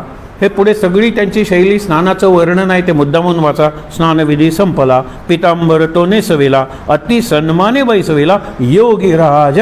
आपण जे म्हणतो ना अनंत कोटी, योगीराज, योग्यांचा राजा, योगीश्वर आणि योगेश्वर बसवला कुठे? गादीवरी. भाली गंध केसरी, गळ्यात हार नानापरी, कोणी तुळशी मंजरी, वाहू लागले शिरावर. सगळं घालायला लागले. नैवेद्य नानापरीचे झाले समर्थार्पण साचे, भाग्य त्या बंकटलालाचे खचित आले उदयाला. भाग्य त्या बंकटलालाचे. त्यांनी काही ना काहीतरी केलं असलं पाहिजे या जीवनात किंवा आधीच्या जीवनात. त्याशिवाय गुरु आपल्या घरी येत नाहीत, आल्यानंतर राहत नाहीत, आंघोळ घालून घेत नाहीत, आणि मुख्य म्हणजे मनासारखं आपल्या खात नाहीत. आणि काय पाहिजे? बंकटलालाचं भाग्य उदयाला आले. ते बंकटलालाचे घर झाले द्वारका साचार. त्या द्वारका शब्दावर चिंतन करायला. द्वार म्हणजे दार. आपल्या शरीराला 9 दारं आहेत, काही जण म्हणतात 11 दारं आहेत. 9 दारं सोपी आहेत, त्यातली 7 दारं तोंडावरच आहेत. म्हणून माझा जो फेस आहे ना, is an index to my mind or personality. 2 डोळे, 2 कान, 2 नाकपुड्या, 6 आणि 7वं तोंड, 7 ही झाली. आणि शिवाय 2 कुठली तर मलमूत्र विसर्जन आणि पुनरुत्पादन म्हणजे ऑर्गन ऑफ रिप्रोडक्शन. ही 9 दारं आहेत. आणि आणखीन 2 दारं आहेत जी आध्यात्मिकदृष्ट्या महत्त्वाची आहेत. एकादशीच्या दिवशी या 2 दारांचं आपण स्मरण करायचं असतं किंवा उपयोग करायचा असतो. एक वरचं ब्रह्मरंध्र जिथून जीव आत शिरलेला असतो आईच्या गर्भात असताना, आणि दुसरं नाभी, आई पोषण करत असते आणि नाळ तोडली जाते. उंबिलिकल कॉर्ड आपण म्हणतो ना, ती तोडली जाते. म्हणजे नाभी आणि ब्रह्मरंध्र इथून जीव प्रवेश करतो आणि नाभीतून जीवाचं पोषण होतं. लक्षात ठेवा, ही 2 दारं बंद होतात आणि आपण विसरतो.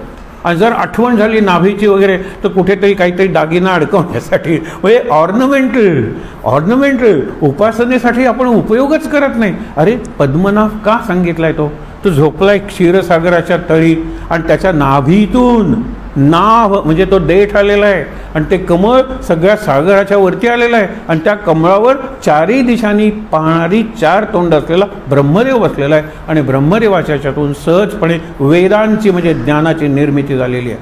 काय चित्र आहे हे! आणा ना डोळ्यासमोर फक्त. आणि प्रत्येकाला अर्थ आहे. शेष नागावर जो बसला याचा अर्थ काय हो? शेष म्हणजे सगळं संपलं जगातलं, म्हणजे सगळा काळ संपला, सगळ्या वस्तू संपल्या, सगळ्या व्यक्ती संपल्या, सगळ्या वनस्पती संपल्या, सगळी शहरं, नगरं, नद्या सगळं संपलं तरी काही उरेल, त्याला शेष म्हणलेलं आहे ना. तो शेष नाग. आणि त्या शेषावर जो शयन करतो तो त्याच्यापेक्षा श्रेष्ठ झाला की नाही? तो शेषशाही. म्हणजे सगळं निशेष, शेष, आणि त्या शेषावर स्वार झालेला त्याच्या नाभीतून कमळवरती येतं. माझ्या नाभीत ही शक्यता आहे का? आहे ना. एक नेहमीच म्हणतो, एक संत स्वामी समर्थ ते नेहमीच सांगतात की भिवू नकोस, मी तुझ्या पाठीशी आहे. आणि विष्णू म्हणजे भगवंत सांगतो भिवू नकोस, मी तुझ्या नाभीशी आहे. म्हणजे नाभीशी भगवंत आहे आणि पाठीशी गुरु आहे, त्याला भीती कशाला पाहिजे हो? भय पाहिजे कशाला? इकडे नाभी, नाभी, भिवू नकोस, भिवू नकोस, भिवू नकोस. आणि मी तुझ्या पाठीमागे आहे नाही, पाठीशी आहे. म्हणजे तुझा जो बॅकबोन आहे, मज्जारज्जू ज्याला म्हणतो आपण ते, आणि त्याच्या स्पायनल कॉलम म्हणा, आणि खाली जे जोडलेलं आहे ज्याला आपण कॉकिक्स किंवा माकड हाड म्हणतो, तिथे शक्ती आहे कुंडलिनी, तो मी आहे. घाबरू नकोस, मी तुला मागून आणि देव म्हणतो मी तुझं पुढून रक्षण करतो. देव आणि गुरु ज्याचं रक्षण करतात त्याला भयाचं कारणच नाही. मृत्यूचं भय तर नाहीच नाही, लक्षात ठेवा. पुढे काय सांगतात, द्वारका झाला. तर या द्वारकेचा अर्थ काय आहे की काही द्वार आहेत ना ते फक्त बाहेरून आत घेतात. उदाहरणार्थ डोळे, आतलं मला दिसत नाही. कान, आतला आवाज मला ऐकू येत नाही. नाक, आतला गंध मला येत नाही. पण तोंड, मी विशेषतः नाक श्वास आत घेतं बाहेर सोडतं दोन्ही बाजूने, आणि तोंड खातं आत आणि बोलतं बाहेर. विचार करा तुम्ही, हे म्हणजे तोंडाला मुख का, मुख म्हणजे मुख्य, माझ्या तोंडाचं हे मुख्य, आणि हे नाक म्हणजे नाकाबंदी वगैरे करतो ना आपण, आणि नाका म्हणजे ऑक्ट्राय नाका, तुम्हाला माहिती आहे ना, टोल देतो शरीरात प्रवेश करताना, इथून माझ्या शरीरात प्रवेश करतो. आणि हे मुख म्हणजे मुख्य आहे. हे आहे म्हणून मी माणूस आहे, मला वाणी आहे, मला वाचा आहे, मला भाषा आहे, मी अर्थ व्यक्त करतो, कल्पना व्यक्त करतो. विचार करा तुम्ही. म्हणून जनावरांना सुद्धा तोंड आहेत किंवा मुख माणसाला आहे. मुख आणि नाक ह्या दोन गोष्टी आहेत ना, त्याचा उपयोग करायला शिकलं पाहिजे. आणि हे करायचं असेल तर कुठलंही साधन लागत नाही. ना जपमाळ लागते, ना पुस्तक लागतं, ना मूर्ती लागते, ना पाणी लागतं, ना काही लागत नाही, काही लागत नाही. नाक आहे, तोंड आहे, हात आहे, प्राणायाम करूया, डोळे मिटूया, ध्यान करूया. आणि ही आतली उपासना आहे, ती आपण शिकतोय गजानन महाराजांच्या चरित्राच्या माध्यमातून. म्हणून द्वारका म्हणजे ही दारं आहेत, लक्षात ठेवा. आणि या दारांची काळजी घ्यायची असते. 10 इंद्रिय, त्याला 11वं मन जोडलं की एकादशी झाली, त्याला बुद्धी जोडली की द्वादशी झाली, आणि त्याला चित्त जोडलं लक्षात की त्रयोदशी झाली. आज चतुर्दशी आहे, त्याला आतला आनंद, शांती किंवा आत्मा जोडला पाहिजे. आणि उद्या पौर्णिमा आहे. पौर्णिमा म्हणजे पूर्ण विकास किंवा मुक्ती. उद्या मुक्तीचा प्रश्न, आज मुक्तीची पूर्व संध्या, ऑन द ईव्ह ऑफ मुक्ती, दॅट इज पौर्णिमा, टुमॉरो आपण विचार करतोय. पुढे बघा, बंकटलालाच्या चुलत भावाची, त्याची काय इच्छा आहे ते लक्षात ठेवा. बंकटलालाच्या, तो सुद्धा प्रेम आहे. आज आहे सोमवार, माझा उपास साचार, घरा प्रत्यक्ष शंकर, चालते बोलते आलेच की, त्यांची पूजा अस्तमानी, यथासांग करोनी, करू पारणा ऐसे मनी. त्याच्या मनात आलेलं आहे की मी पारणा म्हणजे आपण उपास सोडतो ना, त्याला पारणं करणं म्हणतात, करू पारणा. तो झाला अस्तमान, मावळलासे नारायण, इच्छारामे केले स्नान, प्रदोष वेळा लक्ष्मी. तो करतच होता. आणि हा तर सोमवारच होता, सोमवारी प्रदोष, मी संध्याकाळ आंघोळ वगैरे केली. आता मला गजानन महाराजांची पूजा करायची आहे, नैवेद्य दाखवायचं आहे, त्यांना काहीतरी खायला द्यायचं आहे, हा त्यांच्या मनात हे आहे. पूजा साहित्य घेऊन साधू जे का गजानन, त्यांचे केले पूजन, परमप्रेमे करोनी. गजानन महाराज अजून बंकटलालाच्याकडे आहेत, जवळजवळच घर आहेत. ते आले इकडे. सकाळी पूजा तुम्ही घेतलेली आहे, सकाळी जेवण घेतलेलं आहे, आता संध्याकाळी पूजा मला करू द्या. सकाळच्या पूजेच्या वेळेला मी कामानिमित्त बाहेर गेलो होतो. सरळ विचार आहे, हा भाव आहे मनातला. म्हणून पूजा साहित्य घेऊन साधू जे का गजानन, त्यांचे केले पूजन, परमप्रेमे करुनी. परमप्रेम, परम म्हणजे अंतिम, त्याला पलीकडे आणि काही नाही, त्याला परम म्हणायचं. परमप्रेमे करुनी. नंतर आणि विनंती केली वरी, झाले आहे दुपारी. बंकटलालाकडे तुमचं जेवण झाले आहे दुपारी, आपुले ते भोजन जरी, परी आता काही खावे. ही माझी विनंती आहे, ही माझी प्रार्थना आहे. जन कुतूहल दृष्टीने. आता गजानन महाराज काय करतात, त्यांची रिॲक्शन, प्रतिक्रिया या विनंतीला काय असेल. जन कुतूहल दृष्टीने पाहू लागले ते स्थानी, इच्छाराम तो घेऊन नैवेद्य आला परातीत. परात म्हणजे माहीत आहे, मोठं ताट, त्याच्यात नैवेद्य घेऊन आला. आता सगळ्या नैवेद्याच्या पदार्थांचं वर्णन ते काही आपण वाचणार नाही आहोत, पण ते सगळं वर्णन दासगणू करतात. 4 मनुष्यांचे अन्न, विचार करायला पाहिजे, 4 मनुष्यांचे अन्न, ऐसा नैवेद्य परिपूर्ण, समर्थापुढे आणून ठेविला इच्छारामाने. आता ते स्वतःशी बोलतात. स्वतःशी बोलताना ही मंडळी नेहमीच आपल्या नावाचा एकेरी उल्लेख करतात. तुका म्हणे, दास म्हणे, अलीकडच्या काळात बाबा म्हणे. बाबा म्हणजे विनोबा. ते स्वतःला मी म्हणायचेच नाही. एकाने प्रश्न विचारला झाला की ते टाळ्या वाजवायचे. बाबांनी टाळ्या वाजवल्या असं म्हणायचे. हां, म्हणजे काय? टाळ्या म्हणजे पिटाया चालते वा झाले ना प्रश्न विचारून. आणि त्यांच्या प्रश्नांची उत्तरं काय असायची? एकाने साधा प्रश्न विचारला की विचार करा साधा, की राजकारणात चांगली माणसं का नाही जात? चांगल्या माणसांनी जाऊन, चारित्र्य असलेल्या माणसांनी जाऊन, स्वच्छ असलेल्या माणसांनी जाऊन राजकारण शुद्ध नको का करायला? फार चांगला प्रश्न होता. त्याला विनोबांनी उत्तर काय दिलं? लाखो वर्षापूर्वी नद्यांच्या मनात आलं की समुद्र खारट आहे, त्याला गोड करावं. बस, टाळ्या पिटाळ्या. उत्तर दिलं की अरे लाखो वर्षापासून नद्या आपलं गोड पाणी सागरात घालतायत, सागर खारटच राहिलं ना. चांगली माणसं राजकारणात गेली तर राजकारण चालत होण्याऐवजी राजकारण हा माणूस बिढळ. आपण किती चांगली माणसं करप्ट झालेली बघितलीत. होणारच नाही, तो चिखलच आहे, त्याच्यात दगड टाकला ते चिखलच उडणार आहे. पण त्यांची दिलेली उत्तर निवडणूकच्या काळात त्यांना विचारायला गेले की हे जो चुनाव हो रहा है उसके बारे में आपकी क्या राय है? आपलं मत काय आहे? त्यावेळेला ते यज्ञासाठी काड्या निवडत होते. पडल्या होते लाकडं वगैरे. चुनाव तो हो रहा है. हां, बस संपलं. चांगल्या काड्या मी यज्ञासाठी निवडतोय, चुनाव हो रहा है. पिटाळ्या लगेच हकलून द्यायचे ते. बाबांनी टाळ्या वाजवल्या. बाबा स्वतःला म्हणायचे. अवघड आहे हो. अलीकडच्या काळात, त्याच्याही नंतरच्या काळात स्वामी रामदास काननगडचे, मी अनेकदा तुम्हाला सांगतो, काननगडला एकदा जा. तिथे रामनामाचं जे वैभव आहे ते जरा निराळ्या प्रकारचं आहे. गोंदवलेचं वैभव आणखीन निराळं आहे. शांत वातावरण आहे. आनंदाश्रम नावच आहे. आणि पहिल्यांदा त्याचं पुस्तक वाचून जा. त्यांचे मराठीत आता 2 पुस्तकं झालेली आहेत, इन क्वेस्ट ऑफ गॉड आणि in the vision of God. Quest म्हणजे शोध. मी देव शोधायला निघालो आणि 2 वर्षात मला सगळीकडे देवाचं दर्शन झालं. In the vision of God म्हणजे देवाचं दर्शन आणि देवाचा शोध. ही मराठी भाषांतर आहे. पुस्तकं मूळ इंग्लिशमध्ये आहेत. इंग्लिश फार सोपं आणि छान आहे, वाचा तुम्ही. अलीकडच्या काळात त्यांनी स्वतःला रामदासच शब्द वापरले. रामदासांना भूक लागली, रामदास आता झोपायला निघाले, रामदास आता. लोक विचारायचे रामदास कोण? सगळीकडे भरून राहिलाय तो राम. माझ्यासमोर इतर सगळे आहेत ते साधुराम आणि मी रामदास, त्या रामाचा दास आणि या साधुरामांचाही दास. मग कुत्रंसुद्धा साधुराम, झाडसुद्धा साधुराम, दगडसुद्धा साधुराम. आणि ते मला सांगायचे, त्याप्रमाणे मी गेलो. 13 वर्ष लोकांना मिळत नाही, ते 2 वर्षात मला मिळालं. आणि मी पूर्णपणे रामदर्शन सगळीकडे घ्यायला लागलो. आश्रम स्थापन केला, आनंदाश्रम. आता किती परदेशी माणसं त्यांना शरण जातात, ते आता नाही आहेत. त्यांच्यानंतर कृष्णा माता होत्या, त्याही नाही आहेत. त्याच्यानंतर सच्चिदानंद स्वामी होते, तेही नाही आहेत. सध्या मुक्तानंद स्वामी आहेत. दर्शन घेण्यासारखी व्यक्ती आहे. विचार करा. म्हणून काय सांगितलेलं आहे की झालं, इच्छारामाने सगळं दाखवलं. 4 मनुष्यांचं अन्न आणलं, पाहुनी त्या नैवेद्यासी. महाराज बोलले आपणासी म्हणजे स्वतःशी.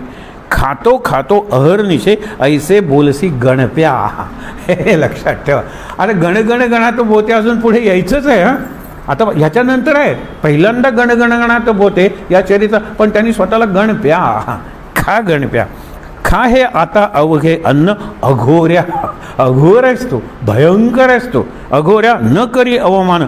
पाहो आले अवघे जन तुझ्या अघोरी वृत्तीला. सगळेजण बघायला आलेत ना, मग आता फजिती कर की. काय करणार आहेस पुढे हे लक्षात घ्या. महाराज भोजना बैसले, अन्न अवघे पार केले. पात्री न काही ठेवले, मीठ लिंबू तेही. लिंबू सुद्धा खाऊन टाकलं, रस नाही, लिंबाची फोड वगैरे सुद्धा. आग्रहाचा प्रकार काय होतो अखेर, हे दावण्या साचार कौतुक केले गुरुवरे. खणाणून उलटी झाली. खणाणून सगळं खाल्लं होतं ते उलटून टाकलं. खाल्ल्या अन्नाची ती भली, ऐसीच होती गोष्ट केली श्री रामदासे एकदा. रामदासांचं उदाहरण दिलेलं आहे. रामदासांना एकदा खीर खाण्याची वासना, इच्छा झाली. त्यांनी ते बोलून दाखवले. आणि अक्काबाई वगैरे होत्या, त्या म्हणाल्या काय खीर करते की?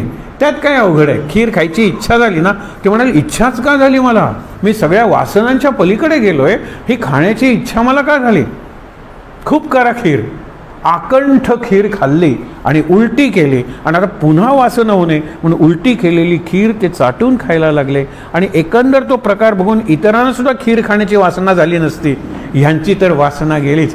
मला वासनेतून मुक्त व्हायचंय तर असा कुठला तरी अघोरी प्रकार करायला पाहिजे.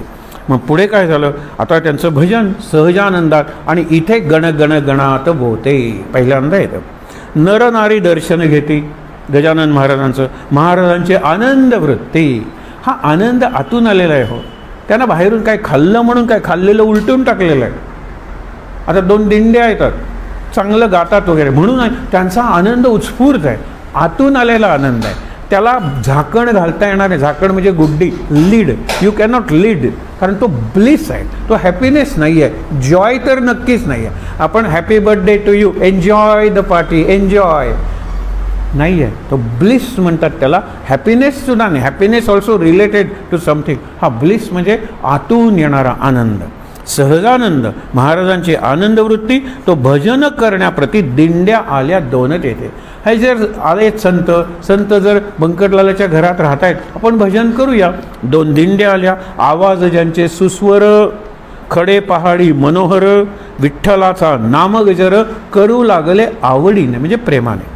इकडे महाराज आसनी होते ते वदले वदनी, भजनाची या मिशानी गण गण गणात बोते. आणि टिचकी वाजवायचे. टिचकी म्हणजे चिटकी नाही किंवा चुटकी नाही. आपण स्ट्रायकर मारतो ना कॅरमचा, त्याला चुटकी म्हणतात. आणि चिटकी म्हणजे काय की 2 बोटं, ह्याला तर्जनी म्हणतात आणि ह्याला मध्यमा म्हणतात, आणि अंगठा हे एकमेकावर आपटायचे. तुम्ही घरी जाऊन आपटून बघा, 2-4दा आपटले की आपल्याला वेदना होतात, रक्त यायचं म्हणजे गण गण गणात होते, गणी गण गणात होते. काही इतक्या वेगात आवेगानं ते म्हणायचे. ते देहभाना पलीकडे गेल्यामुळे रक्त वाहते वगैरे त्यांना कळायचं नाही. आणखीन एके ठिकाणी असाच उल्लेख आहे, त्यावेळेला सुद्धा सांगितलं आहे, टिचकी वाजवून ते गण गण गणात बोते म्हणायला लागले. गजानन महाराज हे लोकांनी दिलेलं नाव आहे, हे लक्षात ठेवा. साक्षात ब्रह्म आहे, त्याला कुठलं नाम देणार होतो सांगा बरं. रामकृष्णांनी फार सुंदर सांगितलेलं आहे, जगात एकच गोष्ट अशी आहे की जी उष्टी झालेली नाही आहे, ती म्हणजे ब्रह्म. कारण ब्रह्म हे आपण दिलेलं नाव आहे. एरवी ब्रह्माचा अनुभव घ्यायचा आहे. ब्रह्म तोंडातून बाहेर काढता येत नाही, ब्रह्माचं वर्णन करता येत नाही, आणि जी गोष्ट तोंडातून बाहेर येत नाही ती उष्टी होत नाही. ब्रह्म हे तुम्ही दिलेलं नाव आहे, लक्षात ठेवा. दुसरे म्हणतात त्याला, तिसरा धर्म तिसरं म्हणतो, पण एकच सत्य आहे, एकच अंतिम अशी वस्तुस्थिती किंवा रियालिटी आहे, दुसरी नाही आहे. आणि म्हणून विचार केला तेच सांगितले, गण गण हे त्यांचे भजन हमेशा चाले म्हणून लोकांनी दिले अभिधान. अभिधान म्हणजे नाम, लोकांनी नाम दिले गजानन हे तयाला.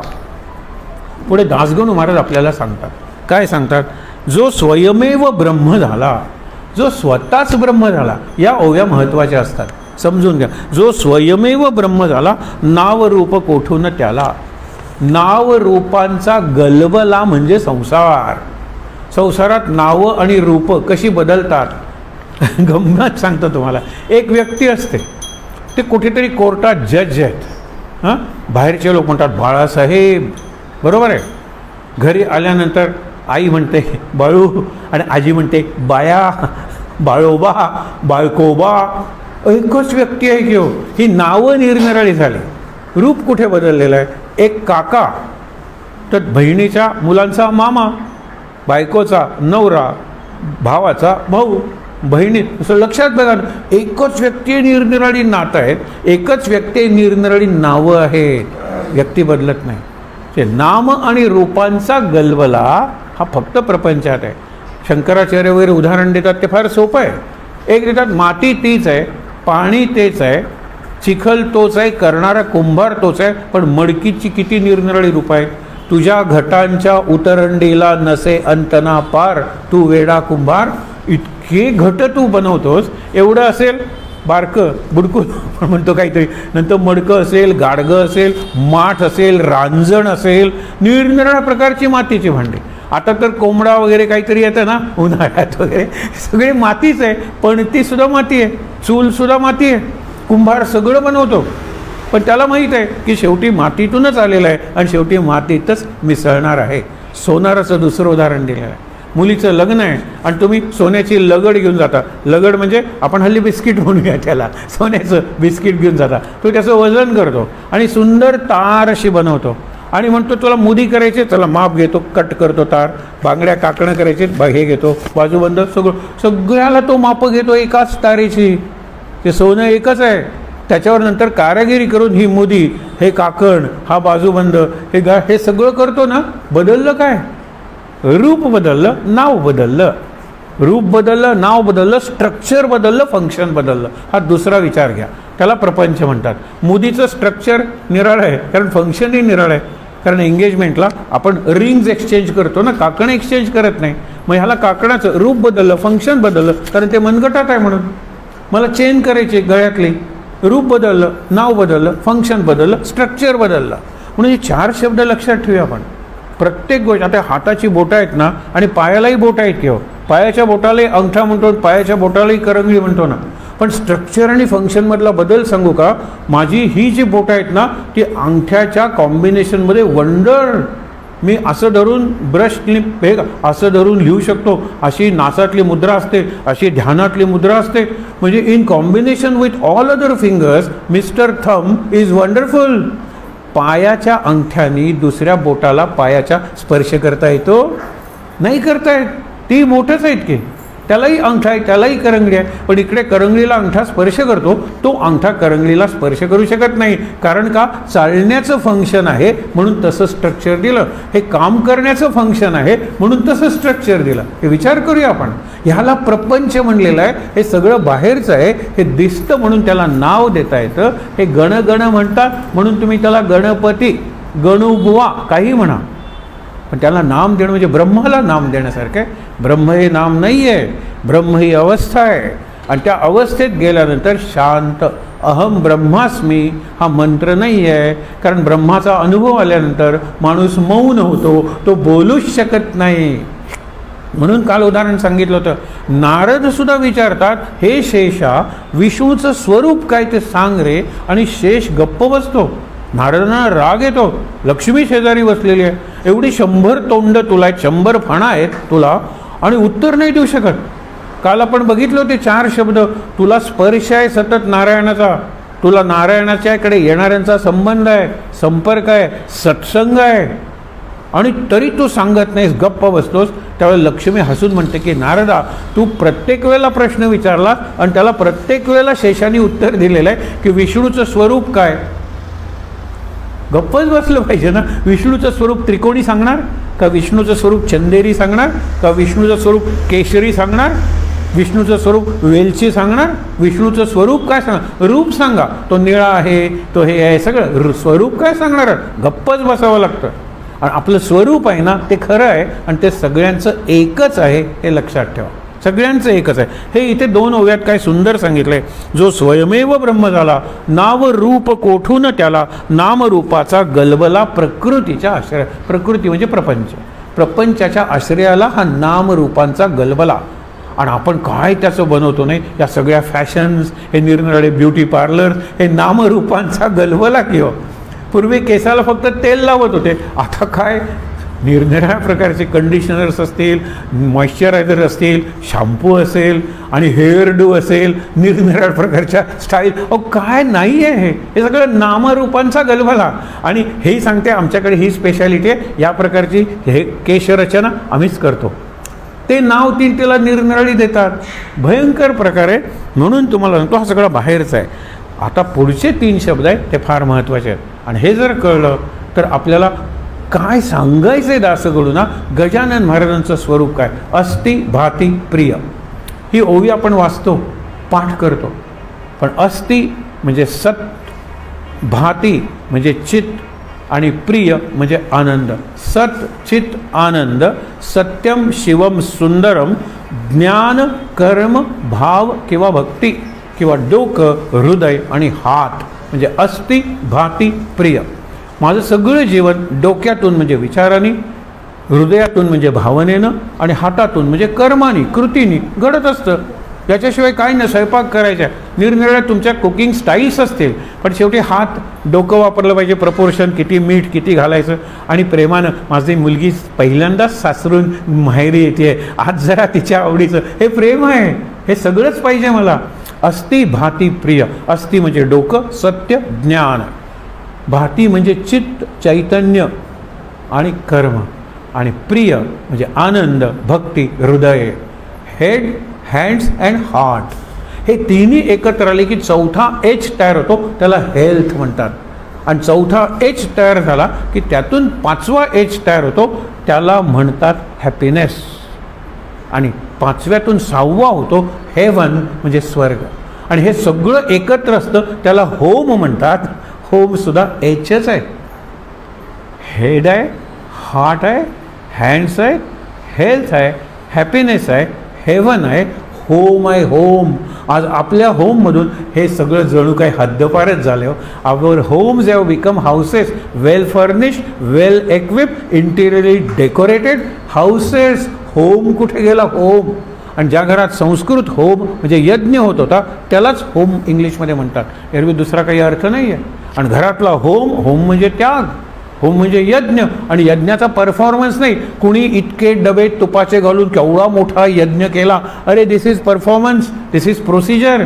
यज्ञ भावना महत्त्वाचे. स्पिरिट ऑफ यज्ञ इदन न मम. घरातली आई, खा रे तुम्ही सगळ्या, तुम्ही खाल्लात की माझं पोट भरतं. इदन न मम, इदन न मम, इदन न मम. शेवटी इदन न मम, माझे विचार माझे नाही आहेत. इदन न मम, माझ्या भावना माझ्या नाही आहेत. इदन न मम, माझ्या कृती माझ्या नाही आहेत. प्रवचन काय मी करतो आणि प्रवचन काय तुम्ही ऐकतायत?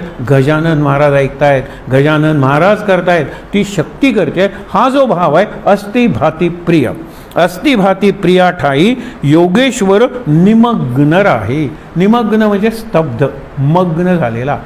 की ह्याचं जर तुम्हाला ज्ञान in coordination with head, heart and hands, त्याला संत म्हणलेलं आहे. आपलं काय असतं, हार्ट एका दिशेने आणि डोकं दुसऱ्या दिशेने. हार्ट म्हणत असतं त्याला मदत करूया, नाही त्यांनी मला कुठे मदत केली, हे डोकं. कारण स्मृती, comparison, contrast, thinking, interpretation, inferences, हे सगळं डोक्याचं काम आहे. आणि त्यामुळे आपण प्रपंचात चिखल निर्माण करतो. त्या चिखलातून कमळ निर्माण करायचं असेल तर दिमाग आहे ना आणि दिल आहे ना यांचं कॉम्बिनेशन झालं पाहिजे. आणि पर्सेंटेज विचार तर 70% दिल और 30% दिमाग. अरे अत्यंत आनंदात प्रपंच करता येईल, छान प्रपंच करता येईल. शेवटी सांगतात गण गण हे त्यांचे भजन. आषाढीसी पंढरपूर वा सिंहस्ती गोदातीर. हे वर्णन कोणाचं आहे? बंकटलालाच्या घराचं. गजानन महाराज येतात आणि बंकटलालाचं घर कसं झालं? घराचा कायापालट झाला. काय झालं? आषाढीसी पंढरपूर, ते झालं गजानन बंकटलालचं घर. सिंहस्ती गोदातीर म्हणजे अर्धकुंभ म्हणतात, गोदातीर म्हणजे नाशिक वगैरे. आणि किंवा कुंभी हरिद्वारी कुंभमेळा, कुंभमेळा, अर्धकुंभमेळा ज्याला सिंहस्थ म्हणतात, किंवा पंढरपूरची यात्रा. असं बंकटलालचं घर बनून गेलं. बंकटलालच्या घराचा कायापालट झाला. यांचा झाला का मनापालट? मनोपालट म्हणतात त्याला. मन बदललं पाहिजे. Transformation of mind, transformation of body I think medicine can take care of, पण transformation of mind is important. म्हणून त्यापरी शेगावात बंकटलालाच्या घरात लांब लांबुनी असंख्यात जन येती दर्शना. स्वामी समर्थ गजानन, स्वामी समर्थ गजानन, स्वामी समर्थ गजानन. त्रिवार म्हणूया ना आपण. मनावर इम्प्रिंट तो ठसा बसूया ना, घट्ट झाला पाहिजे. स्वामी समर्थ गजानन हेच विठ्ठल नारायण. निश्चय विटेस ठेवून पाय उभे राहिले. निश्चय हीच त्यांची वीट होती. उभे राहिले ठाम. आता शेवटी शेवटचा प्रसंग, त्यांचे वचन गोदातीर. काय कल्पना आहे नाही. हे गोदातीर म्हणजे पैठण. ही गोदावरी म्हणजे नाशिक. रामदासांची पैठण, नाशिकला उपासना झाली तर पैठणला एकनाथ होते. हा गोदेचा तीर हा अत्यंत आवडता भाग आहे कुणाचा? दासगणू महाराजांचा. त्यांचे वचन म्हणजे काही जे बोलत होते गजानन महाराज तो गोदा तीर होता. आनंद हा हरिद्वार, त्यांच्यातून जो आनंद उसळत होता तेच हरिद्वार होतं. Haridwar, Hardwar is not a place. Haridwar is हरीचं द्वार, देवाचं द्वार आहे ते. गजबजले शेगाव नगर सदन राऊळ बंकटाचे. राऊळ म्हणजे मंदिर, बंकटाचं घर, सदन हे काय झालं? मंदिर झालं. आणि शेगाव काय झालं? गोदातीरचं पैठण झालं, चंद्रभागेकाठचं पंढरपूर झालं आणि गंगेकाठचं प्रयाग झालं. सगळी तीर्थक्षेत्र त्याच्या घरात आली. जो पोचला ब्रह्मपदा, जात कुळ वर्ण धर्म कुठून उरे त्याला. सूर्याच्या या प्रकाशाला अवघेच आहे सारखे. आणि म्हणून शेवटी सांगतात की त्याला उपमा द्यायची असेल गजानन महाराजांना तर गजानन महाराज गजानन महाराजांसारखे होते. दुसरं म्हणूच नका. गजानन महाराज अक्कलकोट स्वामी करूच नका. गजानन महाराज शिर्डीच्या साईबाबांसारखे होते म्हणू नका, कारण अंतिम सगळेच एक आहेत, अंतिम. पण आपल्याला दिसतात ना, प्रत्येकाचं काही ना काहीतरी वैशिष्ट्य आहे. जो पोचला ब्रह्मपदा, जात कुळ वर्ण धर्म कुठून तयाला, सूर्याची या प्रकाशाला अवघेचं आहे सारखे. नित्य यात्रा नवी येई, समाराधना म्हणजे सगळ्यांना जेवण होतं, महाप्रसाद, समाराधना होती पाही. त्या ते वर्णिता शेषही, इतक्या तोंडांचा शेष तोही थकून जाईल, निसंशय नक्की थकून जाईल. तेथे माझा म्हणजे दासगणूचा, माझा पाड कोण म्हणजे माझी काय योग्यता आहे, माझी काय लायक आहे. मी कीटका समान. शेषाला जे जमत नाही ते काय जमणार. एकदा वाद झाला होता अत्रे आणि दुसऱ्याचा. ते म्हणाले हा स्वतःला शेष समजतो, आहे कोण माहीत आहे ना, गांडूळ गांडूळ. हे कुठे तसं ते म्हणतात मी तर कीटक आहे, शेषाला वर्णन करायला जमत नाही, तर मला काय जमणार आहे. तेथे माझा पाड कोण, मी कीटका समान. अवघे वदे गजानन, अवघे वदे गजानन, अवघे वदे गजानन. सतत सगळेजण गजानन गजानन गजानन म्हणत होते. निमित्त करून माझ्या मुखा, दासगणू म्हणतायत माझ्या मुखाला निमित्त करून, through me, not by me, through me. Gajanan Gajanan Gajanan सतत चालू आहे. समर्थांची दिनचर्या, हा विनोद आहे ना. समर्थांची दिनचर्या सांगतो थोडी या ठाया, अगाध त्यांचे चरित्र गाया. मज पामरा मती नसे, मी अगदी सामान्य आहे, माझी बुद्धी साधी आहे. मज पामरा मती नसे. कधी करावे मंगल स्नान म्हणजे पवित्र स्नान, लोकांच्याकडे जाऊन सगळ्या प्रकारांनी अभ्यंग स्नान. कधी करावे मंगल स्नान, कधी हाळात, हाळ म्हणजे ओढा, व्हाळ आपण म्हणतो ते, ओढ्यात. कधी कधी प्राशन करावे गढूळ जलाचे, कधी चांगलं पाणी पितील तर कधी गढूळ पाणी पितील. आणि त्यांच्यावर कशाचाच परिणाम होत नव्हता, कारण ते सगळ्या विश्वाचे स्वामी होते. लक्षात ठेवा, ते सगळ्या विश्वाचे शंकर होते. आपल्यापैकी काही जण नोकर असतात, काही जण चाकर असतात, काही जण किंकर असतात, तर बरेच जण पामर असतात. शंकर कुठे हो, आणि तो शंकर विष पचवतो. विचार करा, हा गजानन महाराज हा सगळ्या प्रकारचं, त्याला हे जल चालतं, ते जल चालतं, हे पेय चालतं, ते पेय चालतं, कशाचा त्यांच्यावर प्रभाव पडत नाही. म्हणून त्यांच्या दिनचर्येचा नियम नव्हता एक साचा, प्रकार वायूच्या गतीचा नये ठरवता कोणासी. वायूची गती तुम्ही काय ठरवणार, वारा दिसतो कुठे. इथे एक शेवटचा विचार आपण घेऊया आणि थांबूया. एक विचार काय, we cannot see the wind but we can see what the wind does. हे लक्षात ठेवा. वारा दिसत नाही, पण वारा काय करतो ते आपल्याला दिसतं. वारा काय करतो याच्यापेक्षा काय काय करतो. मोठं वादळ आलं ना तर वृक्षच्या वृक्ष उन्मळून पडतात, पत्रे घराचे उडून जातात, गाड्या अशा पत्तेचे बंगले असतात ना तशा उडून जातात. वारा आणखीनही काहीतरी करतो.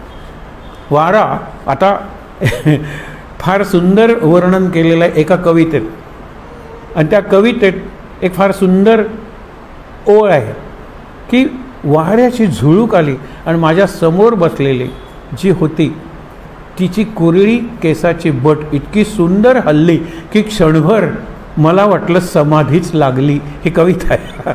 समोरून वाऱ्याची झुळूक आली, तिची कुरळी केसाची बट हल्ली, मला वाटलं समाधीच लागली. ही कविता. कुरळी ती बट हलवण्यापासून ते वादळ, आणि एवढी वादळाची रेंज आहे. We can see what the wind does. एक प्रसंग होता, चांगला शिकवत होता तो, गरमी झाली म्हणून त्यांनीच सांगितलं खूण करून की पंखे लावा. पंखे लावल्यानंतर क्लास प्रचंड हसायला लागला. मलाही कळे ना, मी मागे बसलोय, तो जीव तोडून शिकवतोय, चांगला शिकवतोय, पण सगळेजण हसताय. हसणं नेहमी मुलींकडून सुरू होतं, त्या गिगलिंग म्हणतात, ते सुरू झालं की सगळ्या वर्गात पसरतं, मुलंसुद्धा हस.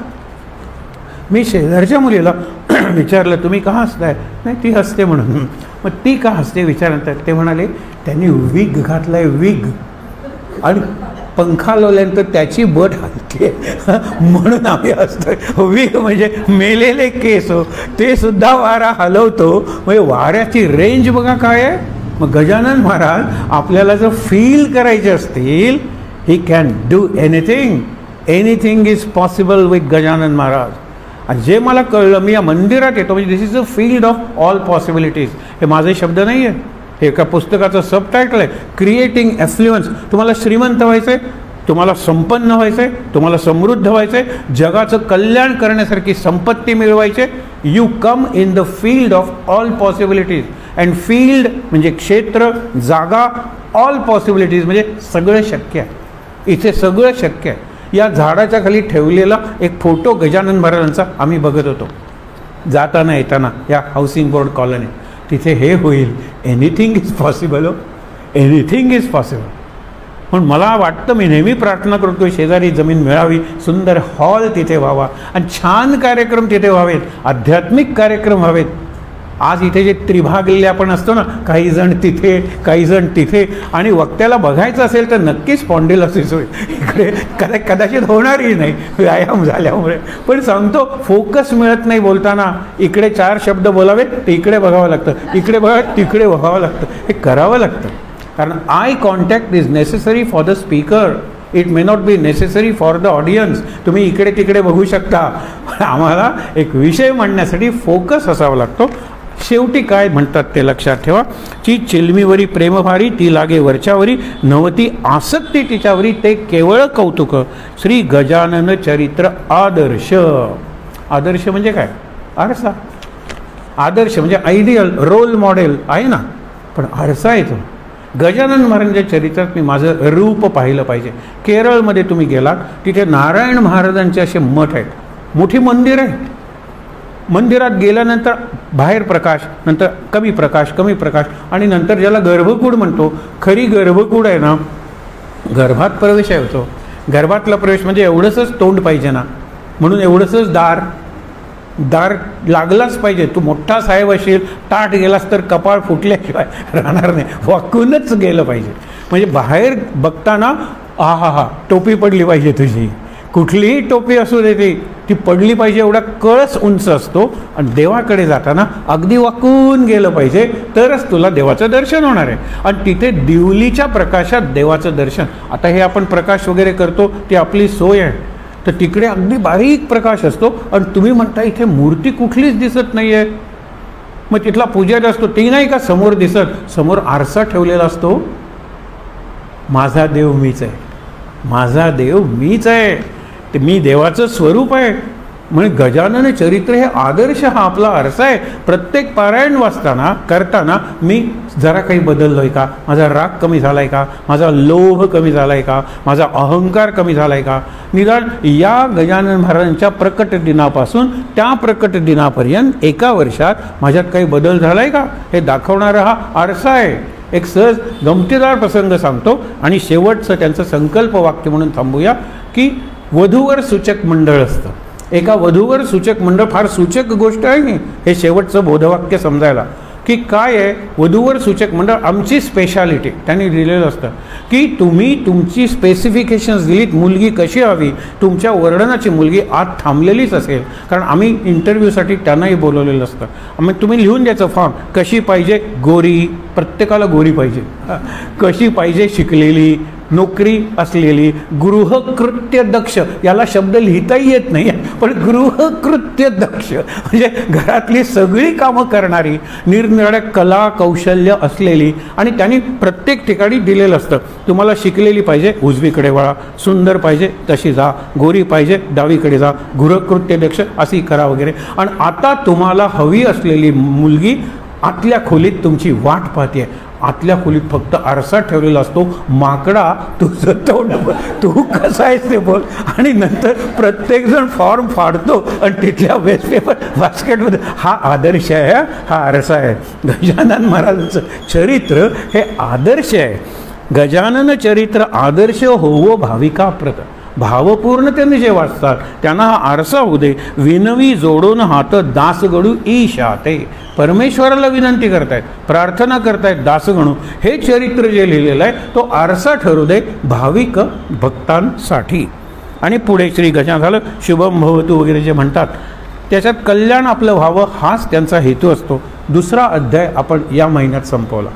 आता तिसऱ्या अध्यायाची तारीख आपल्याला नंतर सांगितली जाईल, पण एप्रिलचा शेवटचा महिना आहे. म्हणजे बुधवार आणि गुरुवार आपण घेतलेला आहे. किती तारीख? 27 आणि 28 एप्रिल या 2 दिवशी आपण 3रा अध्याय असेल. आता 3ऱ्या अध्यायापासून त्यांच्या चमत्कारावर आपण चिंतन करणार आहोत. आत्तापर्यंत फार चमत्कार दाखवलेले नाहीत.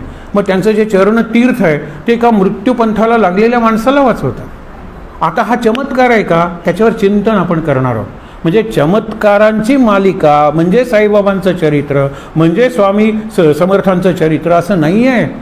ते चमत्कार अशाच माणसाच्या बाबतीत घडतात ज्याचा पूर्ण विकास झालेला असतो किंवा पूर्ण विश्वास असतो त्या सद्गुरूंवर. आणि मग माझा विश्वास आहे, तुमचा नसला तरी चालेल, हे एवढं भस्म लावा, हे एवढं हे करा, याच्यात कॉज अँड इफेक्ट शोधायचा नसतो, पण निष्ठा आणि श्रद्धा शोधायची असते. हा विचार घेऊन आपण आज इथे थांबणार आहोत. श्रद्धा म्हणजे काय, विश्वास म्हणजे काय, निष्ठा म्हणजे काय, आणि ती जर माझी असेल तर माझ्या माध्यमातून इतर लोक बरे होतात. हे जानराव देशमुख वगैरे त्यांची कुठे श्रद्धा आहे ती बंकटनाथाची, आणि त्याच्या श्रद्धेमुळे ते बरे होतात. आणि मग ते गंडांतर मृत्यू वगैरे सगळं सांगितलं जातं की माझी जर श्रद्धा असेल तर आपण शेवटी एका मागे गोष्ट बघितली होती की एक साधू येतो तिथे अन्न शोधत. 3 वर्ष दुष्काळ पडलाय.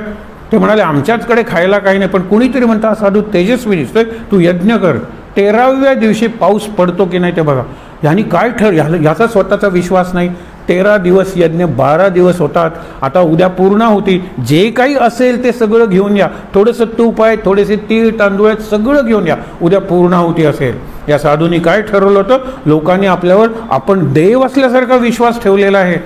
अशा वेळेला उद्या पाऊस जर पडला नाही, पाऊस पडणार नाहीच आहे. ह्याला असा यज्ञानी पाऊस, माझ्याकडे तेवढं सामर्थ्यच नाही. मग काय करायचं, त्याला एक युक्ती सुचते. तो म्हणतो पूर्णाहुतीचे मंत्र मी ज्या वेळेला म्हणेन ते मंत्र म्हणे तोपर्यंत कोणी डोळे उघडायचे नाही, सगळ्यांनी हात वर करायचे आणि गोपाला गोपाला देवकी नंदन गोपाला असे जसे गाडगे महाराज म्हणायचे तसे म्हणत राहायचं आणि त्यांचे डोळे बंद असताना पळून जायचं स्वतःचा जीव वाचवून. त्याप्रमाणे तो करायला लागतो. सगळे डोळे मिटतात आणि अशा वेळेला वारा जोरात व्हायला लागतो, आकाशात गडगडाट व्हायला लागतो. या साधूचा विश्वास नाहीये आणि जोरात पाऊस पडायला लागतो. सगळेजण साधूला उचलून घेतात. साधू महाराज की जय, तुमच्यामुळे पाऊस पडला. तो म्हणाला थांबा, मला खांद्यावरून खाली उतरा, जय जयकार कुणाचा करायचा आहे बघतो. तर एक लहान मुलगा असतो, त्यांनी छत्री आणलेली असते. आपल्या वडिलांना मायावर चढून वडील म्हणले अरे 3 वर्ष पाऊस पडलेला नाही. नाही नाही, साधूबुवांनी सांगितले पडणार पाऊस म्हणजे पडणारच, मला छत्री काढून द्या. हा जो विश्वास आहे, ही जी श्रद्धा आहे, त्यामुळे पाऊस पडलेला आहे. त्या छत्रीवाल्या मुलाला उचलून घ्या. मला विचाराल तर माझी श्रद्धाच नव्हती.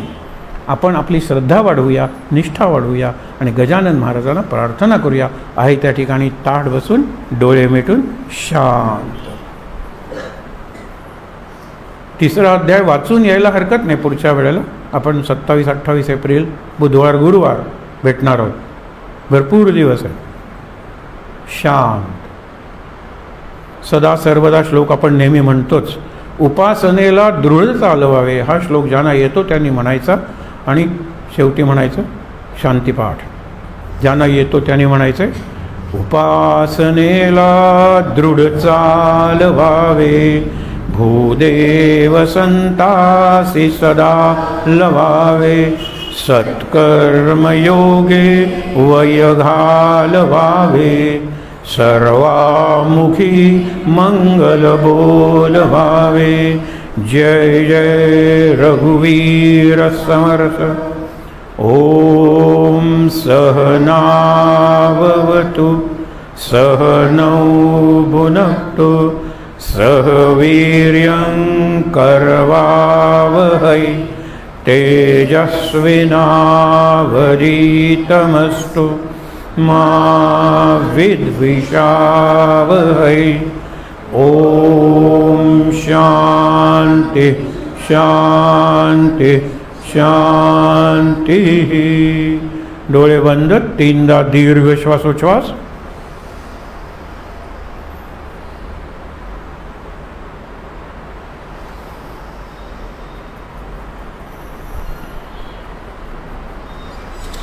हातावर हात चोळूया. ते हात चेहऱ्यावर आणि डोळ्यांवर चोळूया. मुख्य म्हणजे जिथे आहोत तिथून गजानन महाराजांचं प्रत्यक्ष किंवा मानस दर्शन घेऊया. इथे असलेल्या सर्वांना नमस्कार करूया. शांत आनंद. गजानन महाराज महाराज महाराज.